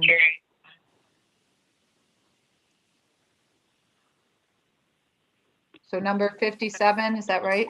Yes. And it was your notes on 57. Right. So some of this we did talk about a little bit at the last meeting. So there was a conversation that the final project plan, so 57 is the list of documents that will need to be provided during the final review. And items that you've reviewed in the past that are not being proposed to be reviewed now. One would be the outline building specifications. But we had that conversation last time that because there's a base package, they weren't going to provide, and that's already referenced up above, they weren't going to provide outline building specifications for each of them. Another was any and all warranties that were going to be given to homeowners in the development. And then the third one was a financial security exhibit, which again, the reason they're not looking at providing the financial security exhibit is because rather than creating that as a separate document, they're going to make it a line item in the homeowners association. There are a few of additional pieces of information for this development that haven't been reviewed before based on the specifics of this development. So the catch basin inlet capacity calculations to confirm capacity of the drainage system and roadway to handle stormwater runoff. That was per conversations that have been had. And I think this might be a good opportunity to talk about the stormwater operation and maintenance plan, Chris. This comes up a little later as well. I think we can.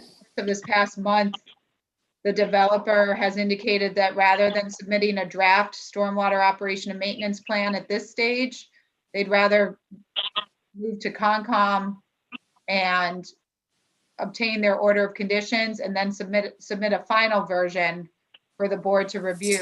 All of this review has to occur before any are pulled. This is all pre-construction review. Before anything is done from a construction standpoint, all of these documents that are listed here, and that would include the stormwater operation and maintenance plan, will need to be reviewed and approved by the board or its consultants.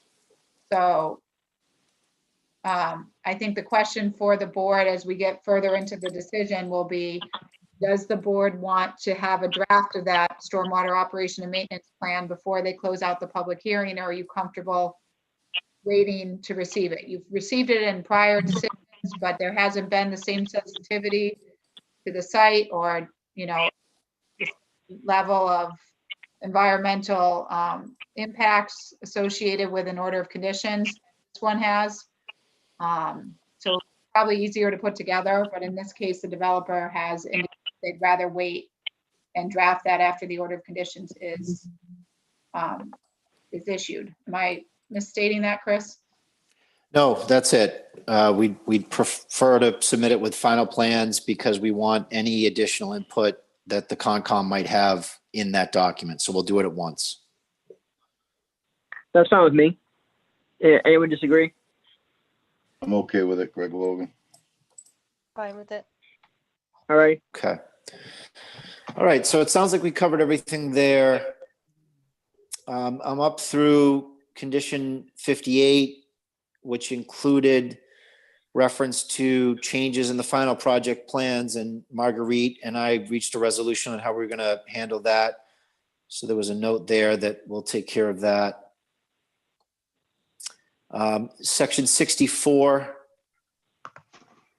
Peter Williams wanted the limits of disturbance cleared so that we make sure that the buffer zones are properly maintained, which we're fine with. That's appropriate, because when we are doing clearing, we want to make sure that we only clear what we're supposed to clear. So that's fine.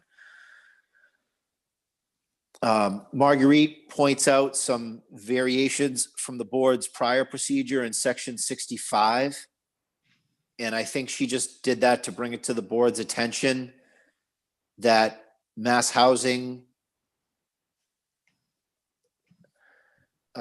provides these documents in compulsory form now. There's really no option or opportunity to review and approve. And as we've previously indicated, all of this is going to be submitted to the board and copied to the board. So you'll have copies of all of this. And if for whatever reason you see something that you think is off, you can certainly bring it to Mass Housing's attention. But having a review and approval mechanism in the permit is not something that's done anymore. So Marguerite, did you have any other comments here? No, I think the other reason there was comments on the side there, Chris, is because at one point in time, this indicated there was pre-occupancy permit review, and actually in the heading and I needs to change. This needs to be pre-building permit review for this one.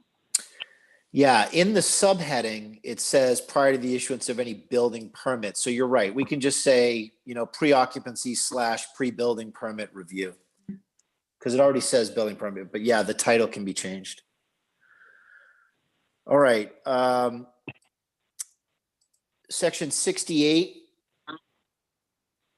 And I know Greg said he was okay with $2,500 to be contributed to the recreational fund, but Bisher insisted on a minimum of, or on the 10,000 that's here, over Greg's objection. So I think, I believe we resolved this at a prior hearing, but Marguerite wanted to bring it to the board's attention. So There is no talking me out of that one. That's okay. I mean, I'm not, that strong about the dollar amount. I mean, maybe it's just, me not, knowing how much that stuff can cost. But I feel like of all the discussion that we've had I never had an objection to the amount that he wanted. So Greg, I don't know if you want to give any, insight you had for that. All right, Bishop, it's almost Christmas, so we're gonna go to 20, right?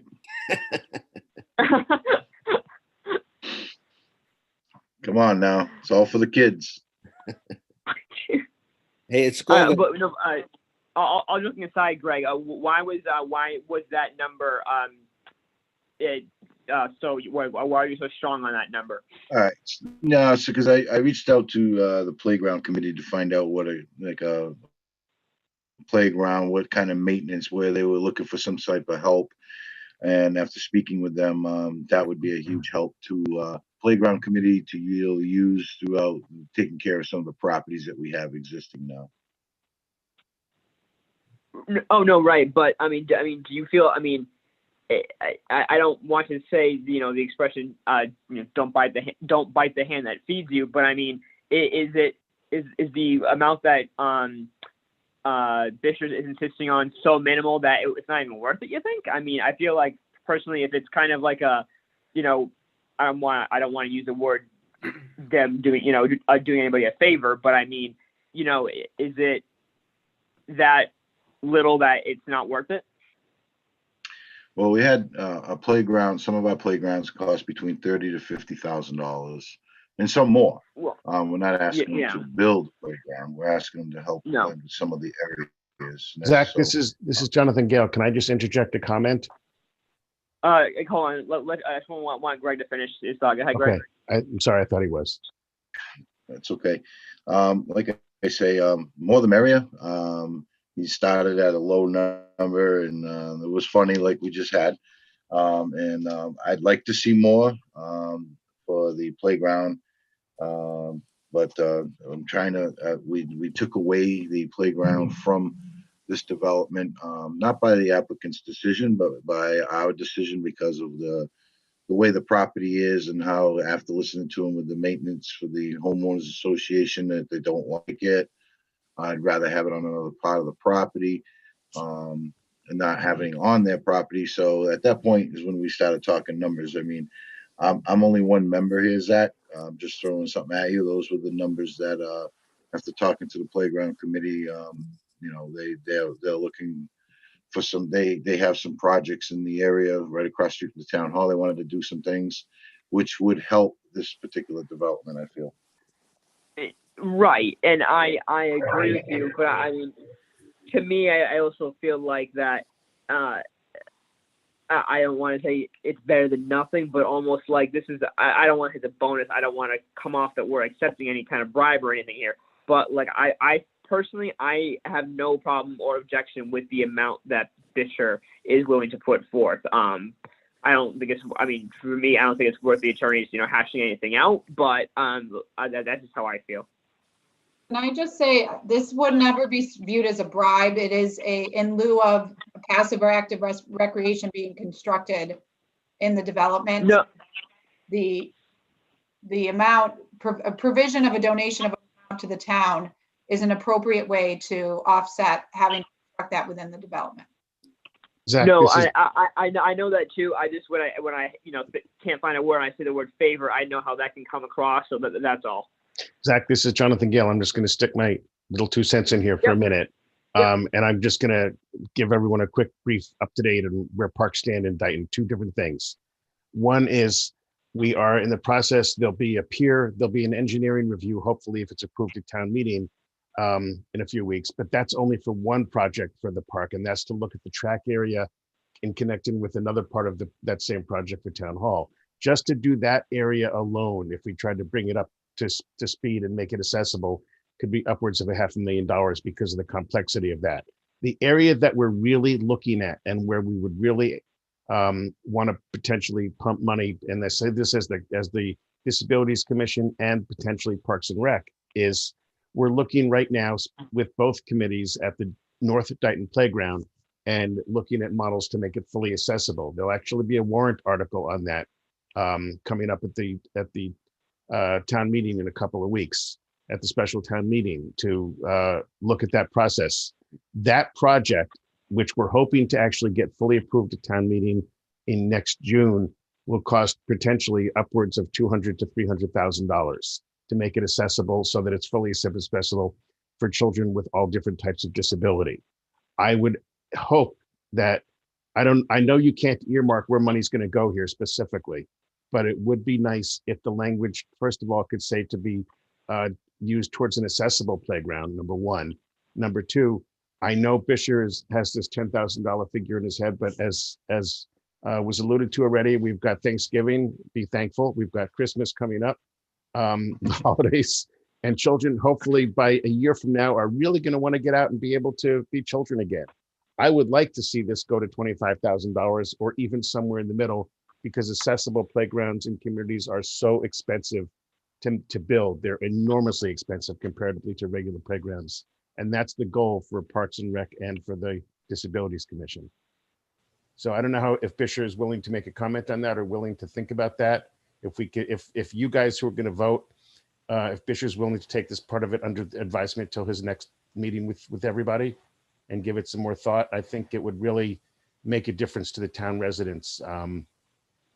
In terms of what he's willing to do and step up and show for Dayton Parks and Rec and so forth, and for people in the town.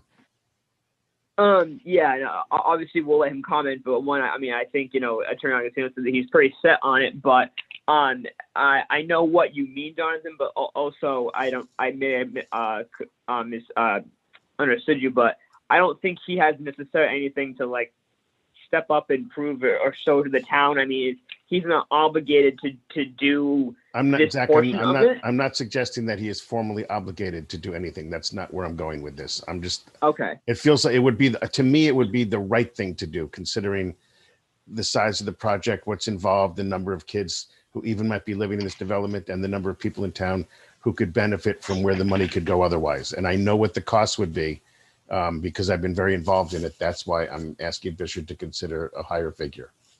Right. I mean, yeah, that's up to him and his team, but I mean, that's, that they can comment or take on advisement. That's up to them. As we were going with this whole thing, Zach, we were going to have him put a playground on the development that he was proposing, and it was his choice which way it was our choice which way to go, but we asked him to make a donation towards another park or right, something like that. So after listening to what Jonathan said, there is high numbers, and again, trust me, playgrounds are not cheap, and if he had to put one under development prior to this, he'd have to pay it regardless. So I do understand where Jonathan's coming from with this, and I just wanted to make that note. Who knows? No, the residents of Dayton might even put a bench in there and with his name on it. Mr. Chairman, I'm sorry. I've got to interrupt at this point as a selectman. May I Sure. speak? Yep. As a selectman, not the Stormwater Committee at this point, I am very uncomfortable listening to this discussion simply because any gift of money to the town of Dayton must go to the Board of Selectmen. This ZBA does not have the power to accept a gift. I'm feeling uncomfortable. If Bishop wishes to make a contribution, he should not be pressured. I'm sitting here as a selectman listening to this. Gifts have to come before the Board of Selectmen. If it's a substantial gift, and I'm not sure what the dollar limit is, it has to go to a town meeting for a vote. So I'm just asking, can you not discuss this at this meeting? And again, if Bishop wants to do this, whatever amount he decides he is willing to donate to the town of Dayton, he would specify the conditions under which the donation would be made and what it can be used for. But at this point in time, as a selectman, I'm asking you to stop this donation discussion. This is very uncomfortable because it's going to come to me on the board. So just a request. Thank you. Yeah, I do understand that. And just before we wrap it up, Attorney Mitchell, can you just explain to anyone who's listening and Selectman Goulart about the correct phrasing, just so it's not perceived as a gift? Like how would that be worded in the agreement if that is something that you would put in there? So it is worded that way right now with the language of the condition. So, in lieu of providing minimum recreational, passive or active amenities to the property, they're making a payment to the town of Dayton to be used for the town's recreational parks and playgrounds. The town has done things like this in the past when it's received from developers contributions towards its affordable housing fund, or contributions toward something else related to street upgrades. Again, it's tied to a particular aspect of this project that the developer is not going to be required to put in the project. So I'm not seeing this as just simply a goodwill donation on the part of the developer, because I think that he's recognizing that he's getting the benefit out of this is he's not going to have to take money and put it into some sort of passive or active recreation in this development. So I think the language, wording of the language is fine as it stands. I think that the reason maybe the conversation sounds funny is because I think Chris was being a little facetious, which you probably didn't catch, Mr. Chairman, because you're on the phone, with the way that he sort of phrased it. But I don't know that there had been a final dollar amount ironed out. Okay. Okay. Mr. Chairman, can I say something? Should probably let Mr. Hashem speak. Yeah. Sure. Yeah. Is that Fisher? Yeah. Can I speak? Yeah. Yep. I couldn't hear who it was. Yep. Yeah. I really don't. It is very. I don't want anybody to feel guilty, because it's very typical for a developer to contribute. Don't call it contribution or a gift. It's more like a mitigation effort to help to help fray whatever impact the development. Fisher, we just lost your sound. Oh, I'm sorry. There, you're back. Okay. Yep. I appreciate everybody's effort in trying to be above board and on the up and up. And this is in no way a bribe or seeking favors or anything. Having said all of that, believe it or not, I would love to be a Santa Claus and give everybody everything they want. I would love that. I'm a pleaser by nature. I love to please people. But there really is, and you will see that the projects that I have done, almost all the 40B projects, but particularly the ones I've done in town, the mass housing gives a limit of 20% profitability, and anything under 15%, they call it not feasible. Or well, I'm coming in at 7 and 8 and 9%. That both on the Pines and Stony Ridge. So it's not like I'm making a killing at my age to be working as hard as I'm working. Believe me, I'm not retired yet, and I'm over 60. So it is not, and when people say, oh, let's put an 8-foot fence here, or let's do another 4-foot fence there, that all costs money. It all adds to the cost. The Right. Infrastructure alone on that site is over $9 million. Just the infrastructure, let alone the land, let alone everything else. Having said all that, it would please me to contribute to the benefit of the town, because I'm also a member of the community, and I would like to see. So if I may if I may bring it up to $15,000. If nobody objects to that, I would like to do that. We that's fine. I do want to just for the time being respect the selectmen's wish that we don't just go further into details. So maybe just at the risk of this by taking going the wrong way, if just because Attorney Mitchell, you said the way it's worded now is a certain way. Maybe for the next meeting, can we have it worded in a way that is clear what exactly this money is meant for and everything? Mr. Chairman, Greg Logan. That language exists. I'd like to say one thing. Yep.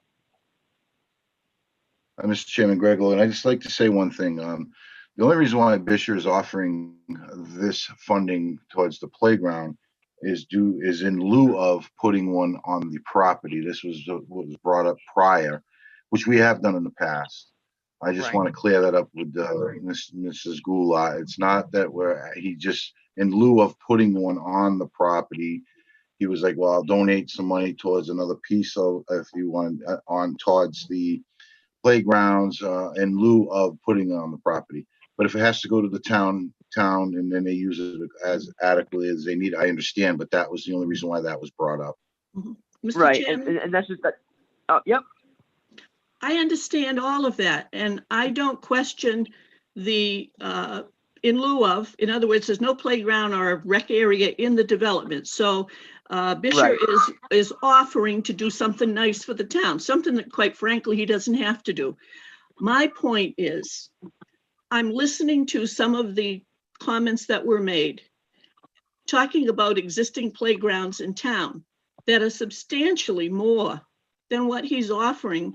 And I'm uncomfortable that I feel out of the goodness of his heart, he's going to make a donation. I don't think he should be pressured. And I know that these types of activities take place. For those of you who remember when the power plant came in, the deal was $100,000 a year for 20 years. I sat on the committee that determined how that $100,000 a year got spent. Now, it wasn't, we were dealing with a company, not an individual per se. We were dealing with a large power company. And that's why the amount of money was so high. That was part of the TIF agreement we had with Dayton Power. All I'm saying is, I think what he's offering to do is commendable. It's out of the goodness of his heart. He doesn't have to do it. My discomfort is some of the statements that were made, like, larger sums of money to get certain playgrounds or to develop things in town. And those really don't belong here. He's offering a gift in lieu, and I think that's commendable. Selectman Goulart, this is Mr. Period. Gale, and I'm going to stop for a minute because obviously I'm the one who made those comments about the figures and the other playgrounds and so forth. And I just want to make it very, very clear. There was no intent on my part to suggest that the developer fund projects to that extent or to any extent necessarily. I was simply, as part of the discussion, trying to point out that these projects are very expensive. That's all. And I just want to make that very, very clear. It was obvious to me. I'm sorry if it wasn't obvious to you. I will also add that I think our council has told us that the language in there currently is the language that is acceptable to cover what we're having a conversation for. So I'm sorry to cut you short, and I'm sorry to cut in, but I just wanted to make it clear there's no other alternative intent or motive on my part by doing that.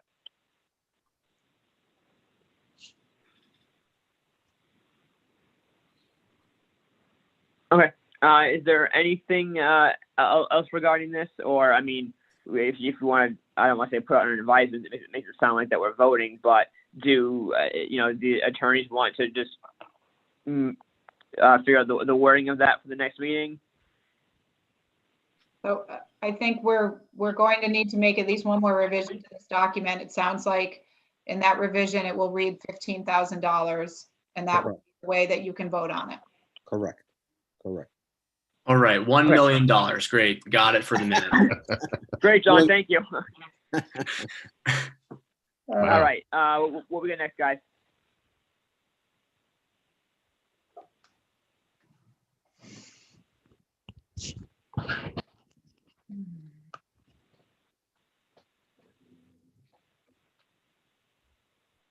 Hello? Yeah, we're just looking through the document. Sorry. Oh, okay. Okay, that's all right. So I'm up to section 71 regarding the homeowners association. Yeah. And again, the goal was just to make sure that all the elements we discussed during the hearing made it in. Everyone can see the revisions. I know, Mr. Chairman, you don't have it up in front of you, but we talked about maintaining the school bus area. We talked about the HOA maintaining fencing.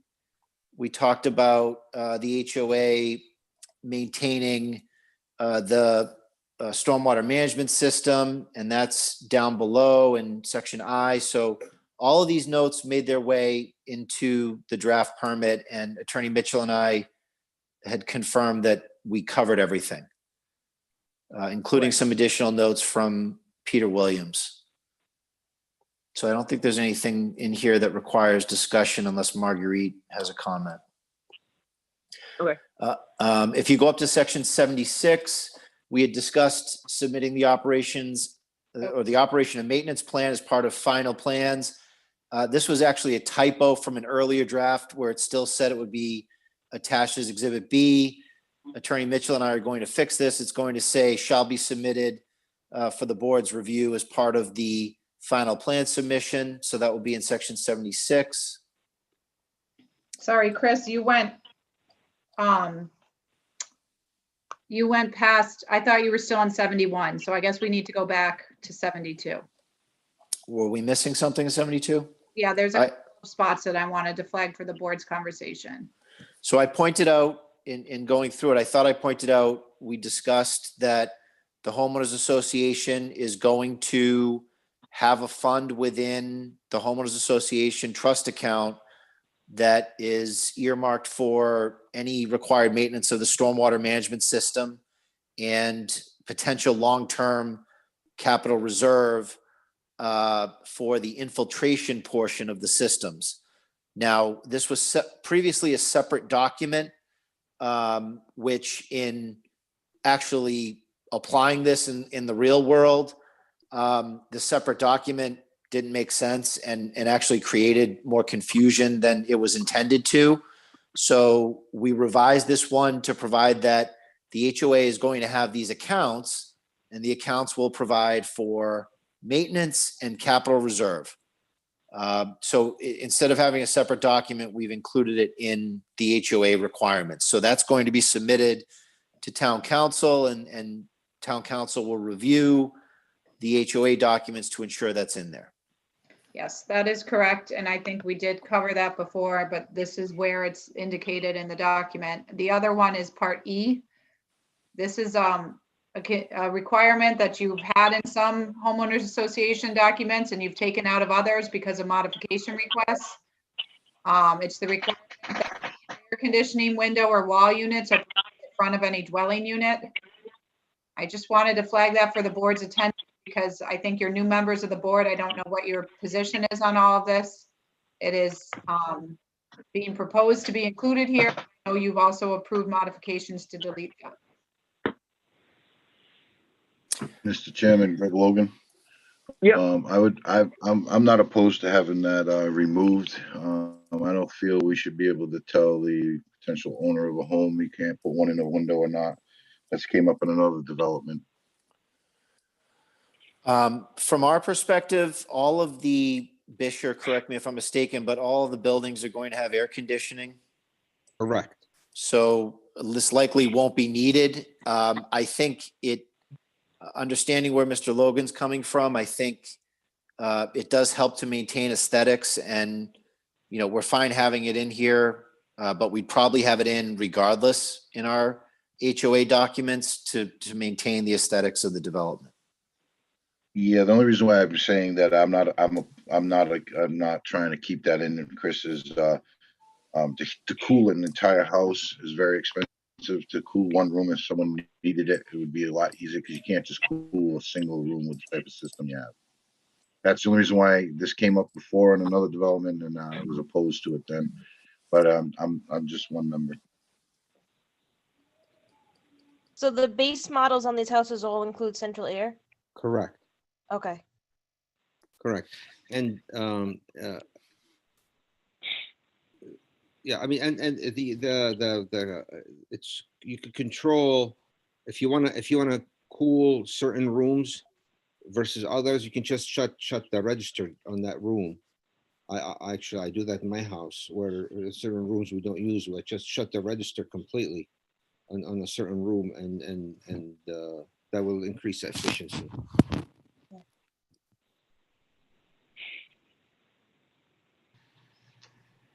Okay, so any further comment there? No, I'm content with that one. So are we keeping it in or taking it out is the question.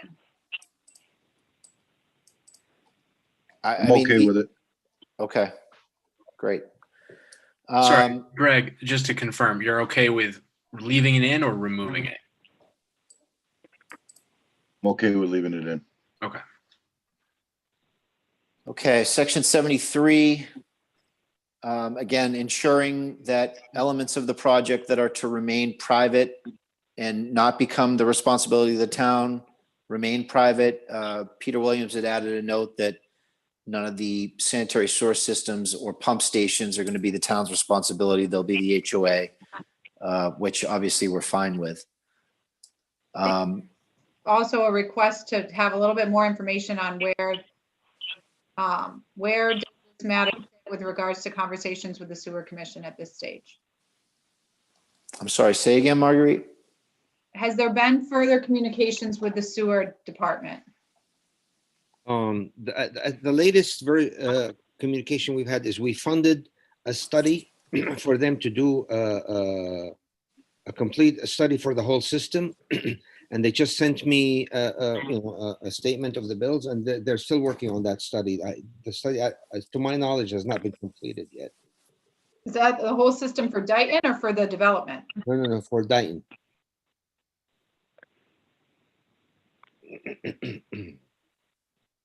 Does the board require any further discussion on that? I personally don't know. Okay. So we're in 76. And as I noted earlier, the O&M plan, the operations and maintenance plan, will be submitted as part of the final plans for the board's review and the board's engineers review, rather than attached at this point. Marguerite had a note. What was your note at the end there, Marguerite? I'm having trouble following it. The end of 76. So I had a comment there, but I'm not sure if it got, hold on, let me see if I can find it in the prior version. The border, it's purity zones.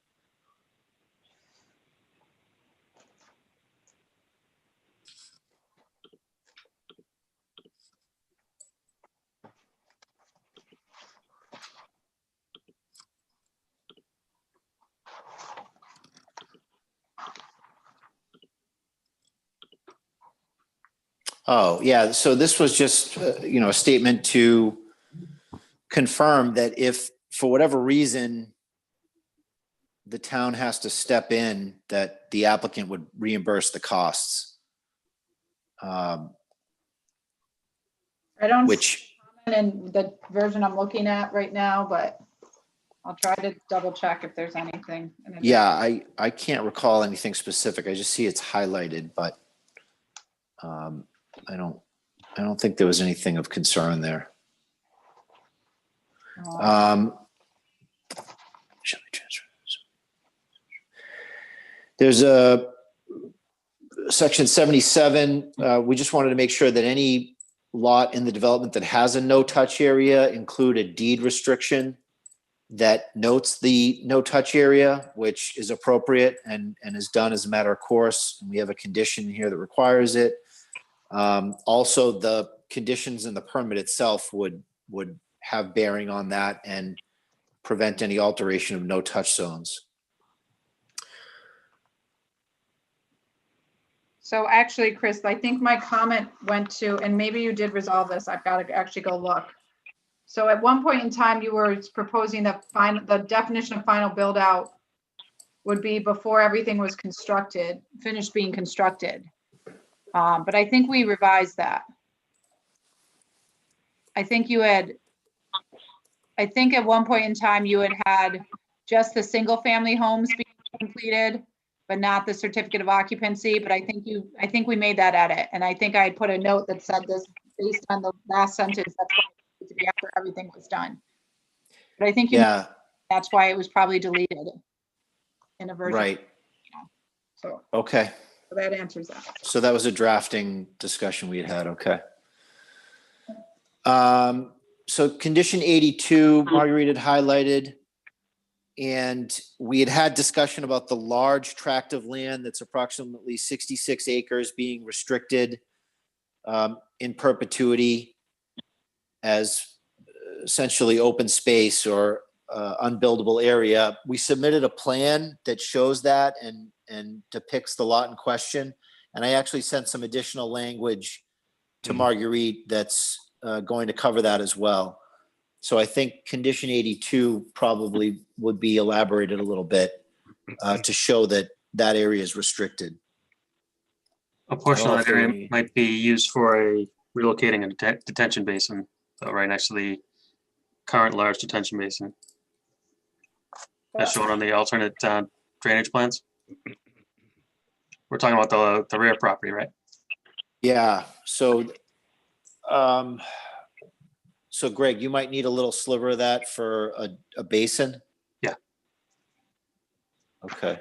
Also, please, whatever language you put in, do not preclude the ability for the water department to drill a well in there. Well, okay. So Marguerite, the language I sent you this afternoon on this topic probably needs to be tweaked just a little bit. Okay. So you have the alternative drainage calcs, right, Chris, with the plans? No, I don't think if I have them, I haven't reviewed them in detail. So if you want to send me another copy. Oh, I mean, yeah, no, I received the alternative layout, but I didn't see the calculations that were attached to those. But yeah, the 100-foot buffer layout that we had done, I do have that. Okay. Do you agree with that, Peter?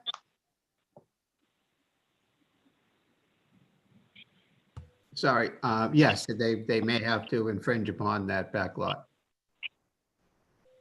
It's just a small corner area directly abutting the current large detention basin.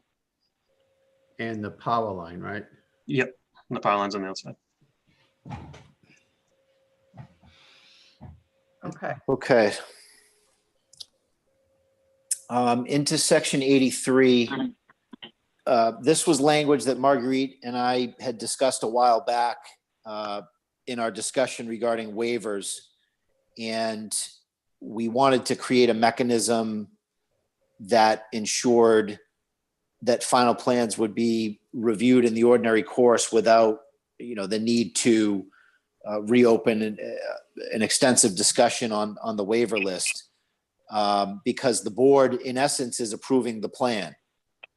So as long as what's proposed in the final plans is consistent with what's approved in the preliminary plans, any additional waivers that might be required could be approved just as a matter of course in reviewing the final plans. And there is an HAC decision that came out recently on this topic, and I believe Marguerite revised the language to resolve everyone's concerns in that regard. And she just wanted to point it out to the board during the hearing. So Marguerite, did you have anything on that, or did you just want to point it out? So I guess there's two pieces. One, the board has used language like this in the past with some other projects. And they basically said that, you're granting, this is the condition that establishes the grant of the waivers. And then it says afterwards that minor deviations from otherwise applicable local rules and regulations may be authorized by the board or the construction monitor in the subsequent review of the final project plans. Any and all provisions of local bylaws, rules, or regulations that aren't waived by the board will remain in full force and effect and will be complied with in constructing the development. And then there's this added language of to the extent that's not inconsistent with the final project plans. To the extent that final project plans approved by the board are inconsistent with any unwaived local rule, regulation, or bylaw, the inconsistency will be reviewed by the board as an insubstantial change. So by including the language and the wording that it has here, if as we go through the review of the final project plans, any sort of additional local bylaw provision that hasn't already been discussed is not being complied with, then the board will have that identified to it, but it will be done as reviewed as an insubstantial change. And essentially they'll be looking for that waiver. So I want to make sure the board is comfortable with this language. I think that you've probably you've included the idea of there being a waiver in prior developments, additional bylaws in prior decisions. I'm trying to remember if Stony Ridge was one of them. I think it might have been.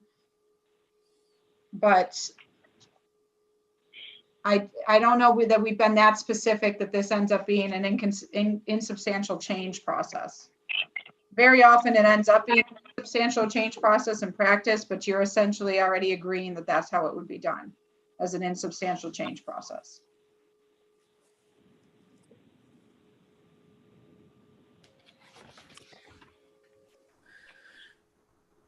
Any comments, or can we? I'm okay with it. Yep. I'm okay with it being an inconsistent change. Yep. Okay. Inconsistent? Insubstantial. Insubstantial, yep.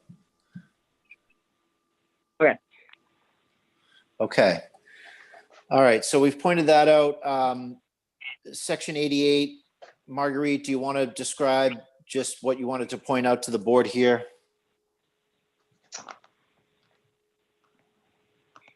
Sorry, I'm looking at, I'm trying to go between a couple of different documents because it's easier for me to see this on my laptop. So 88.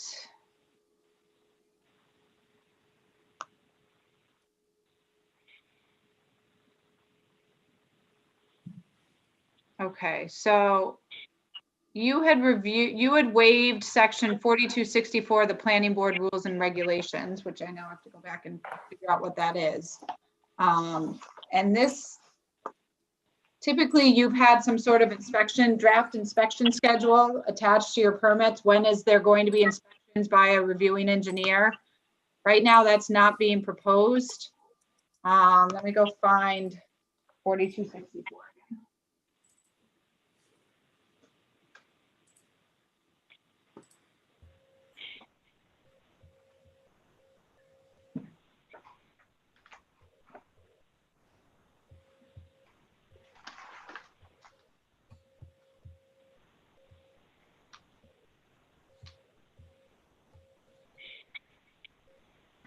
So 4264 was, and we talked about this a little bit, where at least 1 week prior to commencement of any street construction, various boards were to be notified by certified mail. The planning board, so in this case, the zoning board of appeals would receipt of the notice, appoint an agent and instruct an agent to make continuing inspections of the work to ensure that the requirements are the subdivision rules and regulations are adhered to, having a pre-construction conference, furnishing checklist of steps to be completed, et cetera, et cetera. So typically you've waived this, but you've had some sort of inspection schedule established with your comprehensive permits. The language in here doesn't establish that. I don't know if the board is looking to have an inspection schedule. It does require inspections to occur by the board's consulting engineer and with regards to the roadway, stormwater management system, as-built plans and project improvements, with regards to the Dayton Water District, for the water and sewer line, the Dayton Building Department as to construction of the buildings, the Dayton Sewer Commission with respect to sewer lines, sewer connections, and sewer service. It says that they would inspect the development periodically at such times as they or the board deems reasonably appropriate, consistent with the applicable phase of construction, although it doesn't identify consistent with an attached schedule. And then prior to issuance of the last occupancy permit for the final unit to be constructed, the consulting engineer will re-inspect the stormwater management system to confirm it's working appropriately and as designed. It does require the developer to pay for all costs of inspection by the consulting engineer from the 53G account. And if for some reason the town is unable to provide inspection, the applicant, upon notice from the board, could have its engineer conduct the inspection and certify to the town that the applicant has complied with the state and local laws, regulations, bylaws in terms of the comprehensive permit. So the only provision that's really different from what you've required in the past is that you don't actually have you don't have an inspection schedule pre-identified. I'm not sure that we actually have an inspection schedule listed in the final documents, and maybe the way to resolve this is to just have that established there, but it has not been submitted yet. Yeah, so this is not something that ordinarily we see as a condition. It's left to the discretion of the construction monitor to propose their scope and then a cost per visit, and they coordinate with the contractor to determine how many inspections are required for any particular phase rather than a predetermined schedule, because the schedule might not have enough or it might have too much. So rather than dictate it by decree and attach it to the permit or even have it reviewed as a schedule during the final plan submission, it's just you hire a construction monitor that you trust and they will report to the board. So is the board okay with that? And can we move on to the next condition? I don't have an objection to that one. I don't either. This is Michelle. Okay. I'm okay with it too, Greg Logan. Chris, can I just, if you're suggesting that's the method that you want to proceed, why not state that now in this decision? That's what it says. It says that the review is consistent with the applicable phase of construction. And we're funding a construction monitor. And the only time this would ever get implicated is if the applicant's complaining that, hey, you're spending too much money visiting the site, and the construction monitor says, no, it's consistent, then this condition applies and the construction monitor wins. That's the extent of it.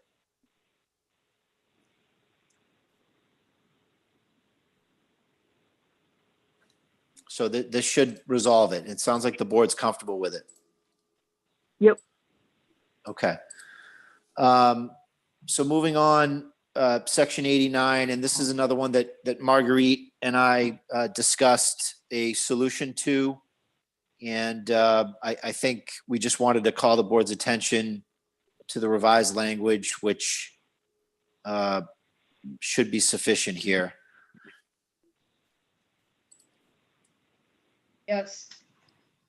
That language that we've had a few other instances of, where in the future, if there's a modification request, the board can impose conditions on that, but the developer is reserving their right to appeal if they find the conditions to be unreasonable. Okay. 91 talked about future changes to the law, and I think Marguerite just wanted to clarify that if a future change under 40B applies, that it would apply to this project, which I think we're in agreement about the end result. And I think the language as written is okay.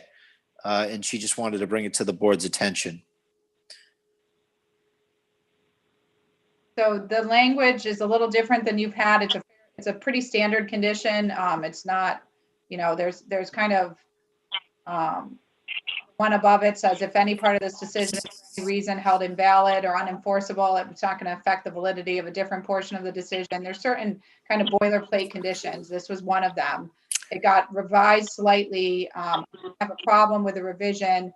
It is the case that there's a future federal or state law regulation that gets issued that does not clearly specify that it applies to 40B projects, then this project is grandfathered under the old rule. And Marguerite, the only thing, and I don't know if this was changed from a prior draft, but it should read the date of the comprehensive permit application is the operative date for all relevant rules and regulations. And that's right in the regulations. yeah, you're right. We can add that.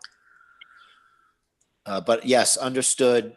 And it makes sense that if it's a change to 40B project, like for instance, you know, Mass Housing changed the way that they review final approval. That applies regardless. They would apply that to any project that's coming in. So that's the type of change we'd have to adhere to.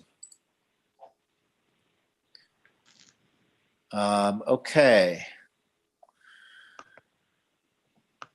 97 is the next note. And again, this is the same language about approving insubstantial changes with conditions. And Marguerite just mentioned that. And we just wanted to clarify that we're not waiving any rights based on the board's reservation. And the last one,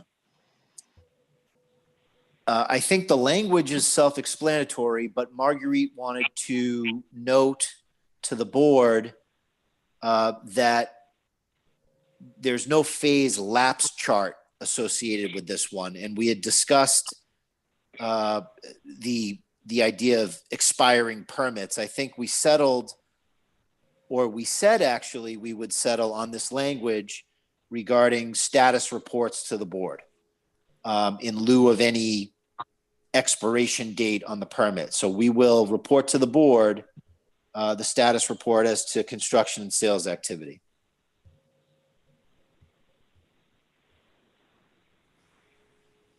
So All right. Good. that is correct. That's what's being proposed here, is rather than having a lapsing chart of some sort, that you're getting a status report. I think this goes to the board's experience with regards to some of its projects that have been taking some time to construct or even get started. And you had changed some of your practices over the course of approving these 40B conditions to establish a status, to establish a chart, a lapsing chart. But you've also had some experience with this developer in particular, actually getting projects completed. So I think that they're trying to respect the fact that the board is you know, what the past experience of the board has been, but also say that they're hesitant to agree to a lapsing chart. They instead just keep giving you an updated status.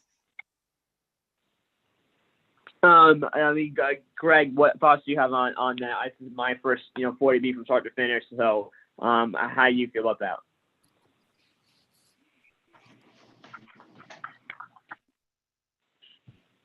I'm okay with it. After reading all that, I'm okay with what it states. Okay. Okay. And now, did you say that was the last one, or just the last one in that section? That's the last one in the permit. I think Marguerite, if you scroll down, Jonathan, had summarized her notes from prior hearings to make sure we captured all of the relevant drafting issues that we wanted to address. Right. So, Jonathan, this section here, list of potential missing conditions. I had included my notes as to where these items were addressed in the permit. And I think Marguerite just wanted to point out for the board's info, or I think the highlights actually were for my benefit to make sure I added the appropriate conditions in some of these that she said were missed. And I sent her language just this afternoon, intended to check these off the box. Marguerite, I don't think any of these require discussion. I mean, they're all plan changes and conditions that we had discussed that we just wanted to make sure they're in the permit. And I had sent you draft language on that. So I don't know how you want to address these other than to just tell the board that we've ensured that these will be in the final draft. And I suppose the next iteration that the board sees that would be presented for the board's final approval, if they so choose to approve the project, we could have these redlined when they're dropped in, just so we can point to them and show them that they were included. Sure. I think you guys have had this version with this list of items for a while now. So I'm not sure if you had any questions from what was there. I don't believe, Chris, and I'll obviously double check that when I go through everything you sent me today. I don't believe there's anything in here that you didn't either agree to draft something about or you already have. Am I correct? You're correct. Yeah, there was nothing in here that was of concern. Greg Driscoll, you had sent me a note just regarding duplicative requirements.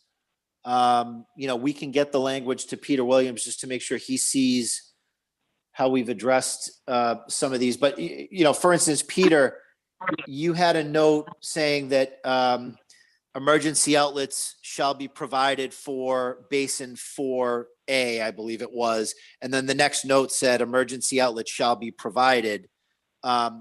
We combine those two because, it's the same, but it also, we added a proviso that says, if required by the Conservation Commission, because the Conservation Commission might want it done a certain way in connection with the order of conditions. So we can show the board the language that we settled on with that. But I think first, just question to Greg Driscoll, was there anything on here that was of concern to you? And then second, Peter, do you have any concerns in deferring or allowing us to comply with what the requirements of the Concom are as far as outlet structures and that sort of thing? No, I would not have a concern with that because there could be some changes that come up during the Concom hearings. And, right. The basic design, when you come back with the final plans that, unless it's a huge change, it certainly shouldn't be an issue. Got it. Greg, did you have anything that you were concerned about in these requirements? I didn't see anything that was going to cause a problem. No, I mentioned the first thing that you said is the first two are kind of the same, but that was about it. Okay. And then if you go to N, kind of the same issue I already brought up under N about the Yep. undeveloped parcel and Right. Yeah. So possibly Marguerite, the portion link. lot. Yeah, exactly. So we'll make sure that we've been discussing making sure there's a condition to restrict that land. And I proposed some language to Marguerite. So the board will see that again when they have this in front of them for a final vote. So Marguerite, with that, I think we've covered all the drafting questions in the permit itself.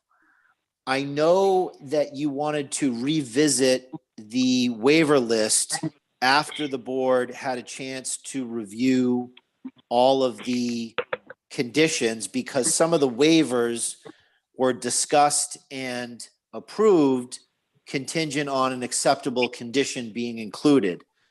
And I believe we've satisfied all that. But I think we could quickly just take a look back through the waiver list to close out any drafting considerations. And then the next time this is before the board, it will be just to confirm that the drafting was completed and then hopefully put it to a vote. So Marguerite, do you think we can squeeze in taking a look at the waiver list? So I don't mind doing that, but before we do, I would want to make sure that the board members don't believe there's any conditions that they either felt we didn't cover or that they were missing from here.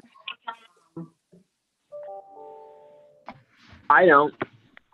I mean, I think that I've been all the notes I have checked off the stuff. I think that we've discussed everything that we've needed to, unless I missed anything or has anyone else caught anything we didn't address yet.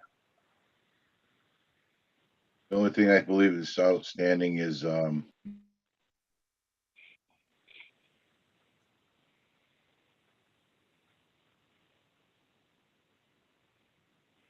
Greg, you've muted yourself, so I only heard the only thing you think is outstanding is.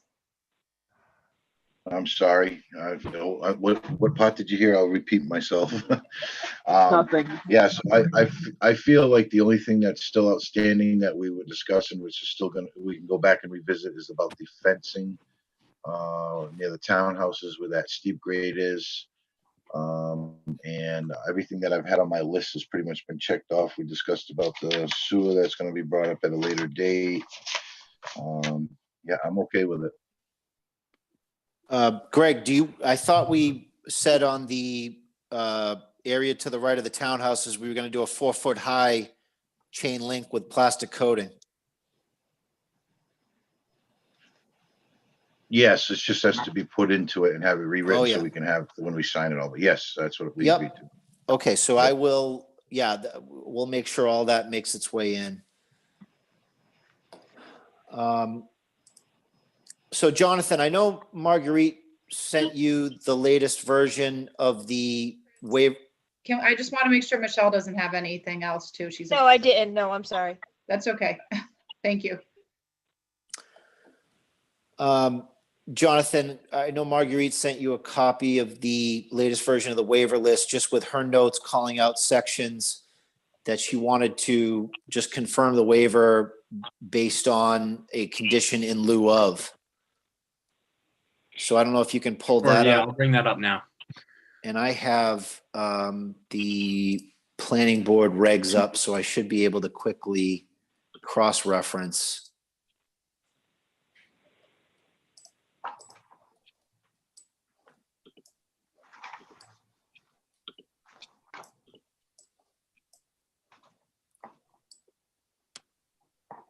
So we got it right here. Okay. This is dated July 14th, I believe.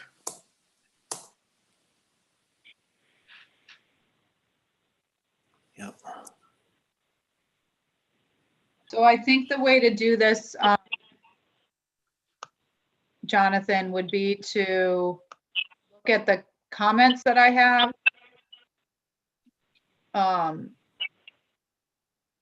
So for instance, number 1A3, section 3450. So, and rather, I'll just try to find it and tell the board. It's a little hard to do because we have one screen, but so this one is entitled Decision. The board in due course will approve, modify, or approve or disapprove the definitive subdivision plan submission. And these are the criteria that they would make that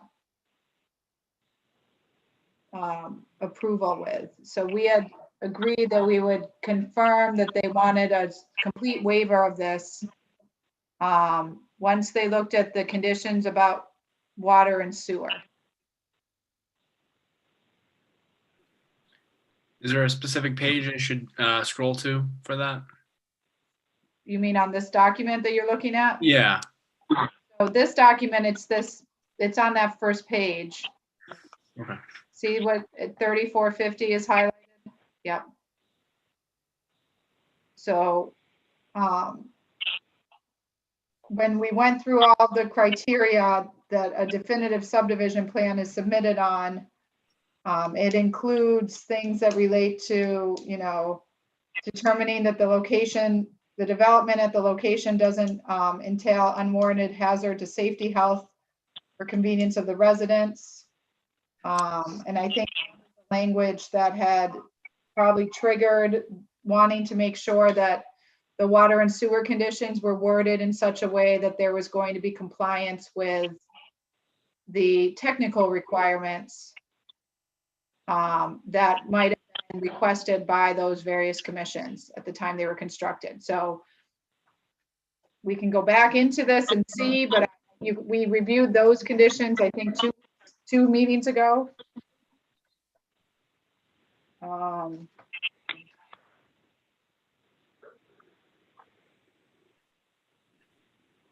They were 17 and 18, I believe. Water service and sewer capacity.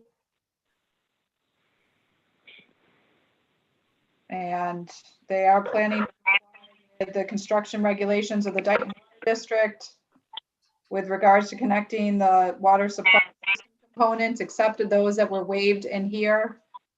And also to comply with construction regulations of the sewer department, except as they may have been waived by this comprehensive permit. So you've already reviewed the ones that are being requested to be waived. Otherwise, they plan to comply with all those construction requirements.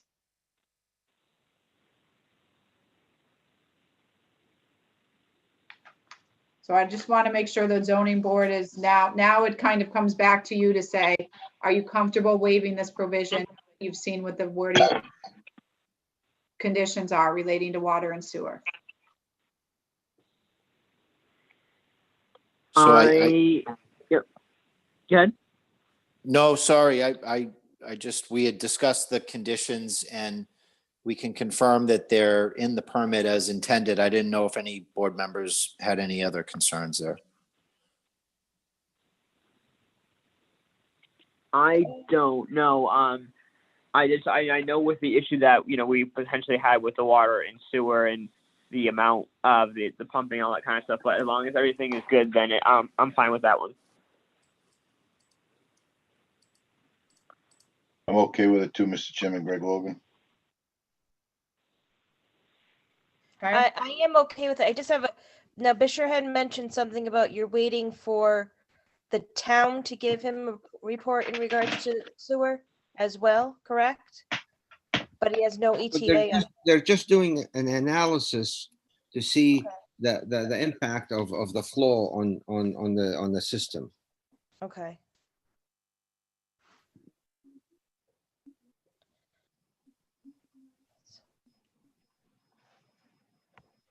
All right, so I guess we're all good on that. Is there anything else, guys? Yep, if you go to 4264, we had actually discussed that earlier this evening, and that was about the pre-construction notice and construction review and discussion of construction monitoring. And we did include language, and I actually just sent Marguerite some additional language about a pre-construction meeting and notice prior to construction. So I believe that was also addressed in the conditions. Right, that was the number 88 that we just talked about a few minutes ago. Yep. Okay. Yeah, I'm fine with that one because we're gonna get the status. Yep. Okay, 4360 is a short one. It reads, no certificate of occupancy shall be issued for any dwelling unit in a subdivision until the stormwater management system is fully operational. We asked for a waiver of that because obviously with a project like this, we're going to be building it in different areas, and there is a plan that shows the proposed phasing. And I think we did address this concern in the conditions. It would have been section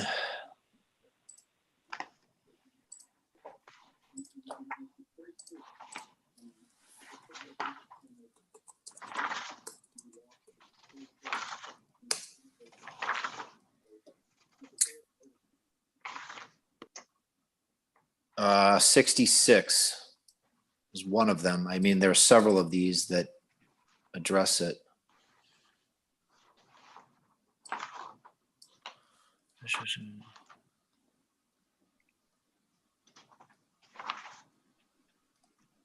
Thought it was earlier, Chris, the one, because I think the other comment was that Peter Williams wanted to make sure that the conditions ensured that the basins were stabilized, including gradient basins and subsequent phases. And I remember adding that language in.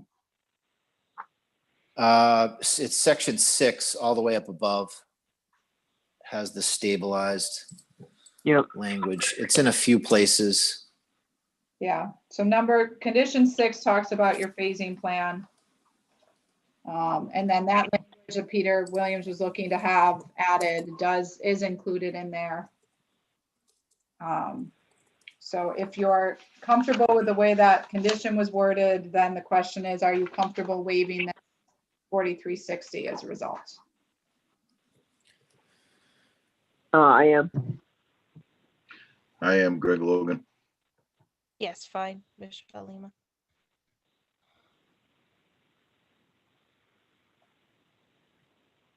Okay. Going back to the waiver list then. This is our zoning bylaws. Now the zoning bylaws 2610, 2620, and 2630. So those are your dimensional regulations. So we talked about that tonight. So given the fact that you're now waiving all of your dimensional regulations, are you comfortable doing so with the setbacks that are being proposed? Yep. Document. So we'll talk about both the single family homes and the cottage style units, distance to, property lines, as well as distance to each other from the buildings and from the main driveway. Yep. I'm all set with that one. Greg Logan, I'm all set with that as well. Okay, so that actually covered all the zoning bylaws, right, Marguerite? Those 3 notes there? All those 3 were Yep. regulations. Yep. Without pulling it up, if you go down, Jonathan, to section C4, section 4 of the sewer department rules and regulations, I believe this was the same discussion about confirming we're going to make sure we construct the technical aspects of the sewer system in compliance with the technical rules. Marguerite, is that your understanding? I think that was what it was. Trying to see what sewer.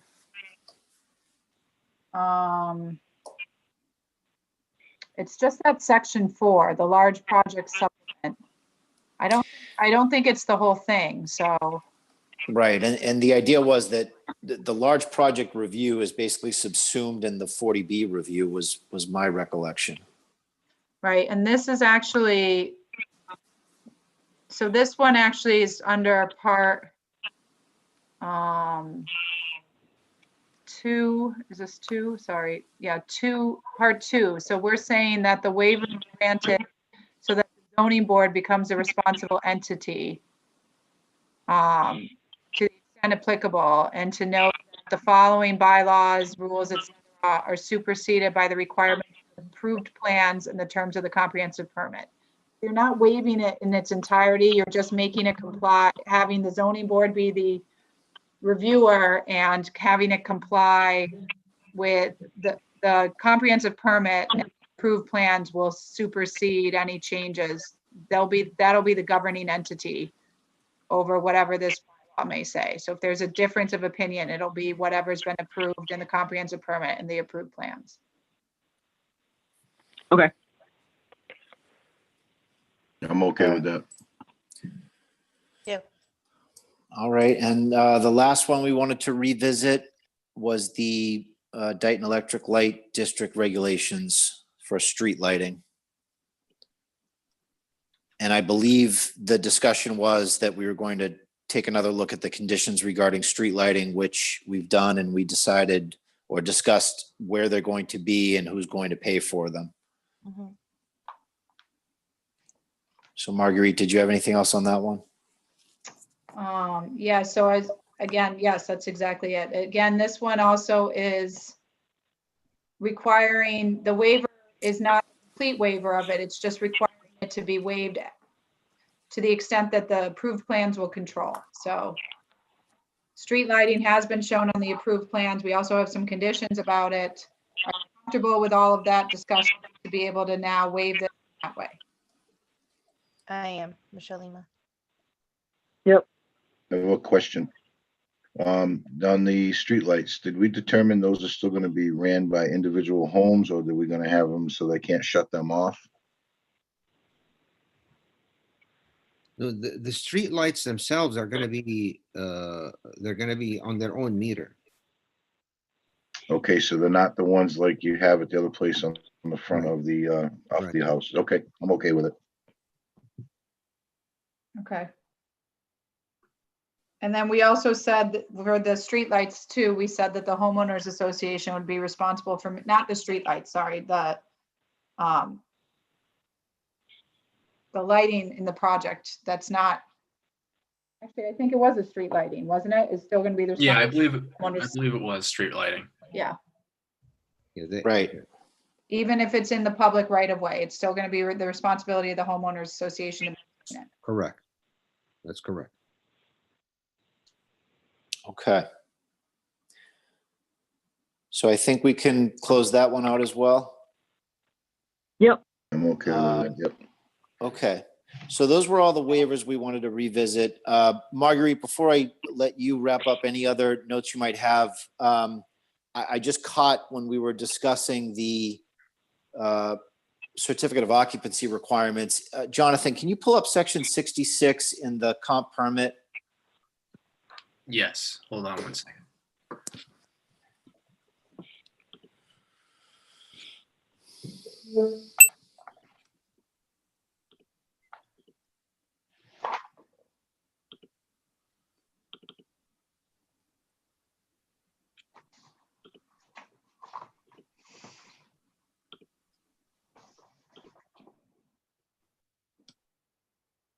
Which section did you say, Chris? 66.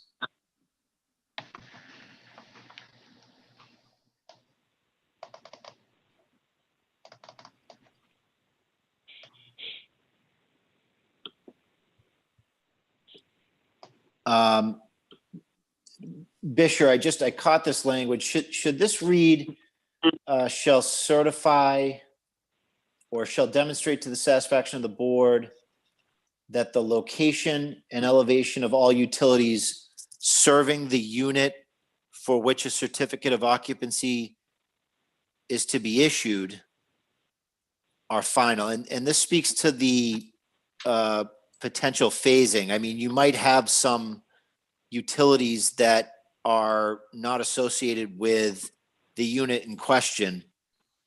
So you should be able to certify on a rolling basis. That's fine. That works. Is it, Peter, do you have a concern if we add that? I mean, that's how it should work, right? No, I think you have to have the flexibility for individual units. So then it should say all utilities serving the unit for which a certificate of occupancy is to issue, correct? Rather than all, I just wanted to make sure it's clear that you don't need every single last thing done. So for the entire project site, as long as it's serving that unit.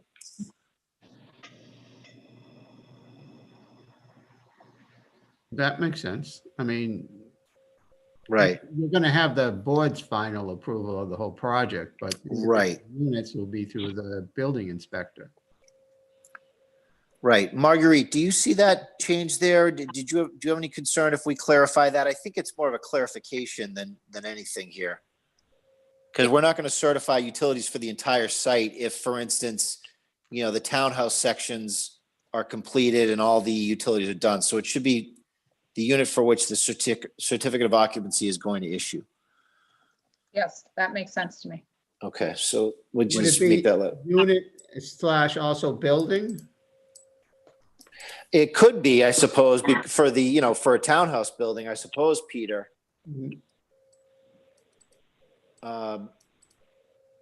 Marguerite and I will touch that up, and that's, we're going to, I think, Marguerite, the intent is for us to incorporate tonight's discussion, and then the board we can go through another red line at the next hearing for the board to confirm all of these final issues. But I do think that many of these were resolved tonight, so we don't have to go through every change, but to the extent something like this changes, we can bring it to the board's attention, and we'll try to get them, a draft as soon as we can. Fine. I want to make sure that the zoning board feels comfortable now with the waiver document, that they feel that we've covered everything they had open questions on, and there's no other questions on that, so we can. I'm good. I'm okay with it. Great. Okay. So unless there's anything else, I believe, we're at the point where the applicant is going to go through this document again, make its final changes based on what we discussed, and present it to the board for its consideration, hopefully at the next hearing. Yeah. Just the only things for tonight, after setting or before setting the next meeting date, just any public input from this evening. But that's after speaking with Marguerite, that seems to be the next step. I just have to check my email. And, I want to make sure you had public input time. You what? I just want to make sure you had public input opportunity. Yeah.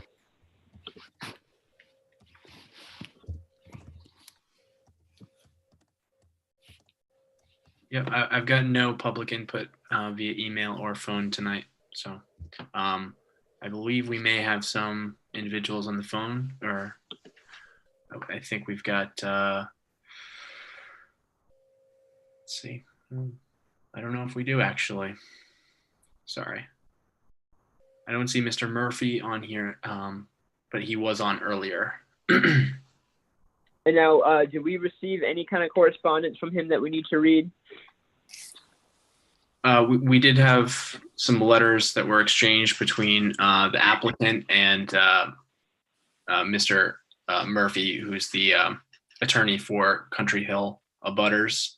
That is up on the public documents folder. I'm not sure. Marguerite, do you feel that we need to read those sort of letters? There was, I think, a combination of letters received from Attorney Augustino and Attorney Murphy. I'm not sure why he's not on the phone anymore. I saw him on here earlier as well. So I don't know if he wanted to speak to those letters. Perhaps we could give them an opportunity to touch base on this at the next meeting, at the beginning of the meeting, if they want to. And then the public can look at those letters if they want to view them in the interim, because I think both of those letters have been added to the public record. Yes. Yep. Yeah, I mean, All it right. might just be that, he lost his internet connection or something like that. So we'll give him the opportunity next time to address that. And Jonathan, I assume you don't have any kind of missed call from him that you might have missed him trying to get back in touch, right? No, I don't. Okay. Jonathan, just I just wanted to check. doing this, we're doing this very protracted, and there was a submission made today, this afternoon. Would you mind just reaching out to him to see if he intends to? You could let him know we'll do this at the beginning of the meeting. He'll need to know the next date anyways. I just don't want to, I want to be fair to the public process that we've had, and I don't know what happened to him over the course of tonight's meeting. Okay. So Jonathan, I guess if you want to tomorrow morning, just send me an email, Marguerite, or should we call him? No, I think an email response to what was submitted tonight would be fine. Yeah. Okay. Sure.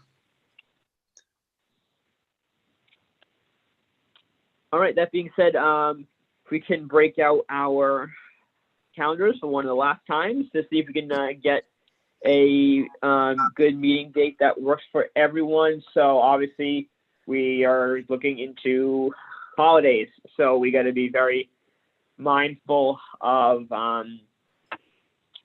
what days we're meeting. We're meeting other towns, other boards, because I'm sure they've adapted their schedule because of it. So we might be running into limited options, obviously, as always. So what are we thinking, guys? So, Mr. Chairman, we don't have any applications to review for our November 17th regular meeting, which Okay. we discussed at the last meeting. So Yep. November 17th would potentially be an option.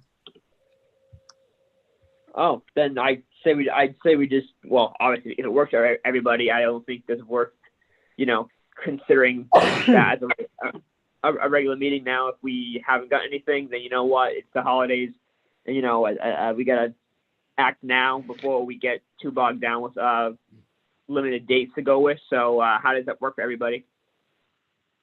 I can work hard this week to turn a draft based on what we've discussed.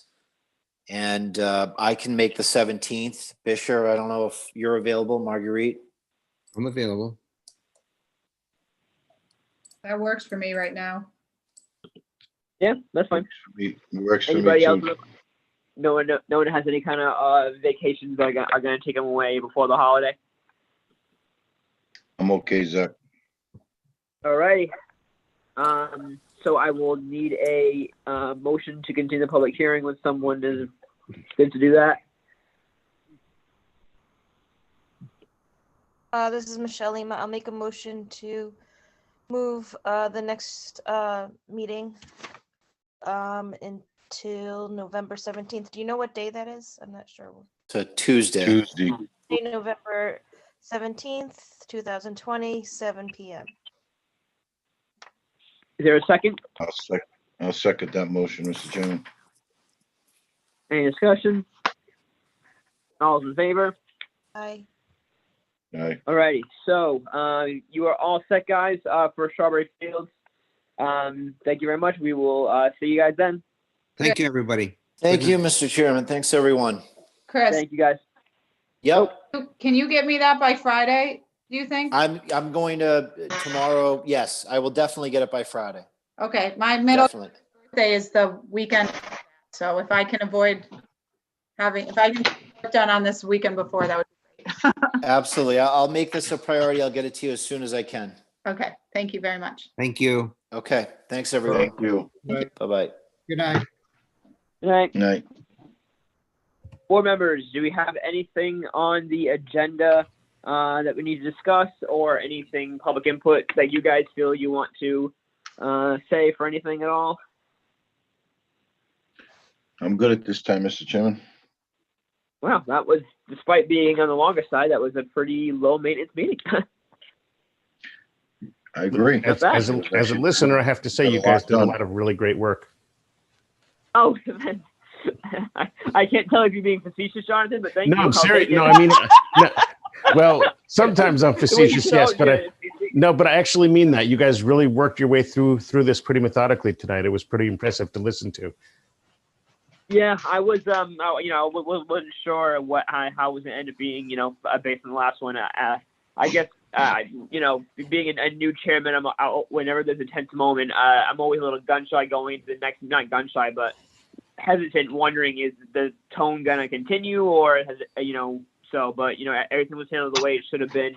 As I said before, I do know his frustration, but there's being forgiven about a frustration, but then to the point that you're going to be disruptive during meetings. So, but they've addressed it and apologized. So all we can do is move on from it. So, Jonathan, I have a question. Did you change the formality on the way the Zoom meeting is being held? Because I can only see the person speaking.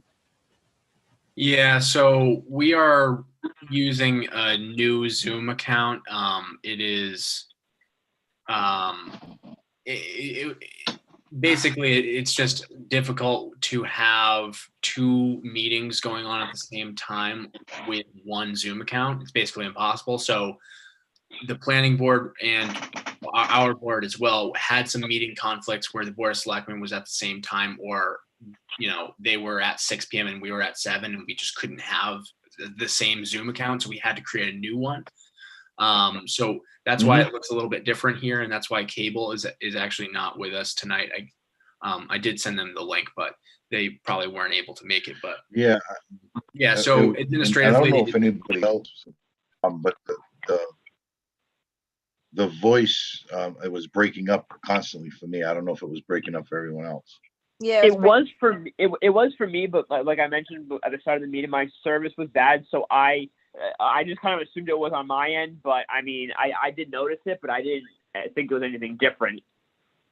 I noticed it was for the most part, it was only breaking up for me, at least, when our attorney was speaking, and maybe it was her connection or where she was.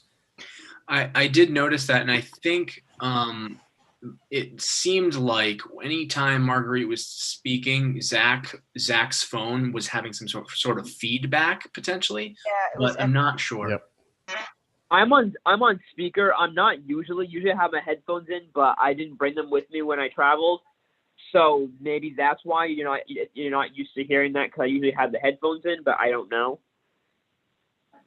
Yeah, it was probably that. It sounded like audio feedback.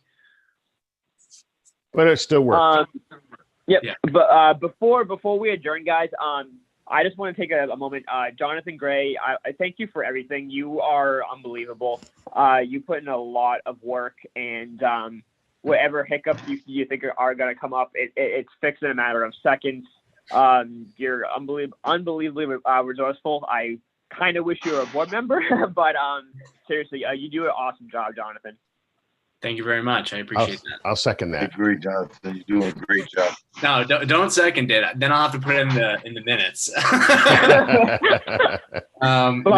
Just it's tough when you or any board members are made up of people who have full-time jobs and can't treat it as a full-time job. Meanwhile, you do. It is. I mean, I know you have other jobs that you do too, but it is kind of nice to see that, and this goes for all the administrators for the town, realize that when you're a small town, you don't have career board members, but they manage to do a lot of work, and in my opinion, more than what they need to do, and it does not go unnoticed. Yeah, I appreciate it. Thank you very much, Mr. Chairman. Absolutely.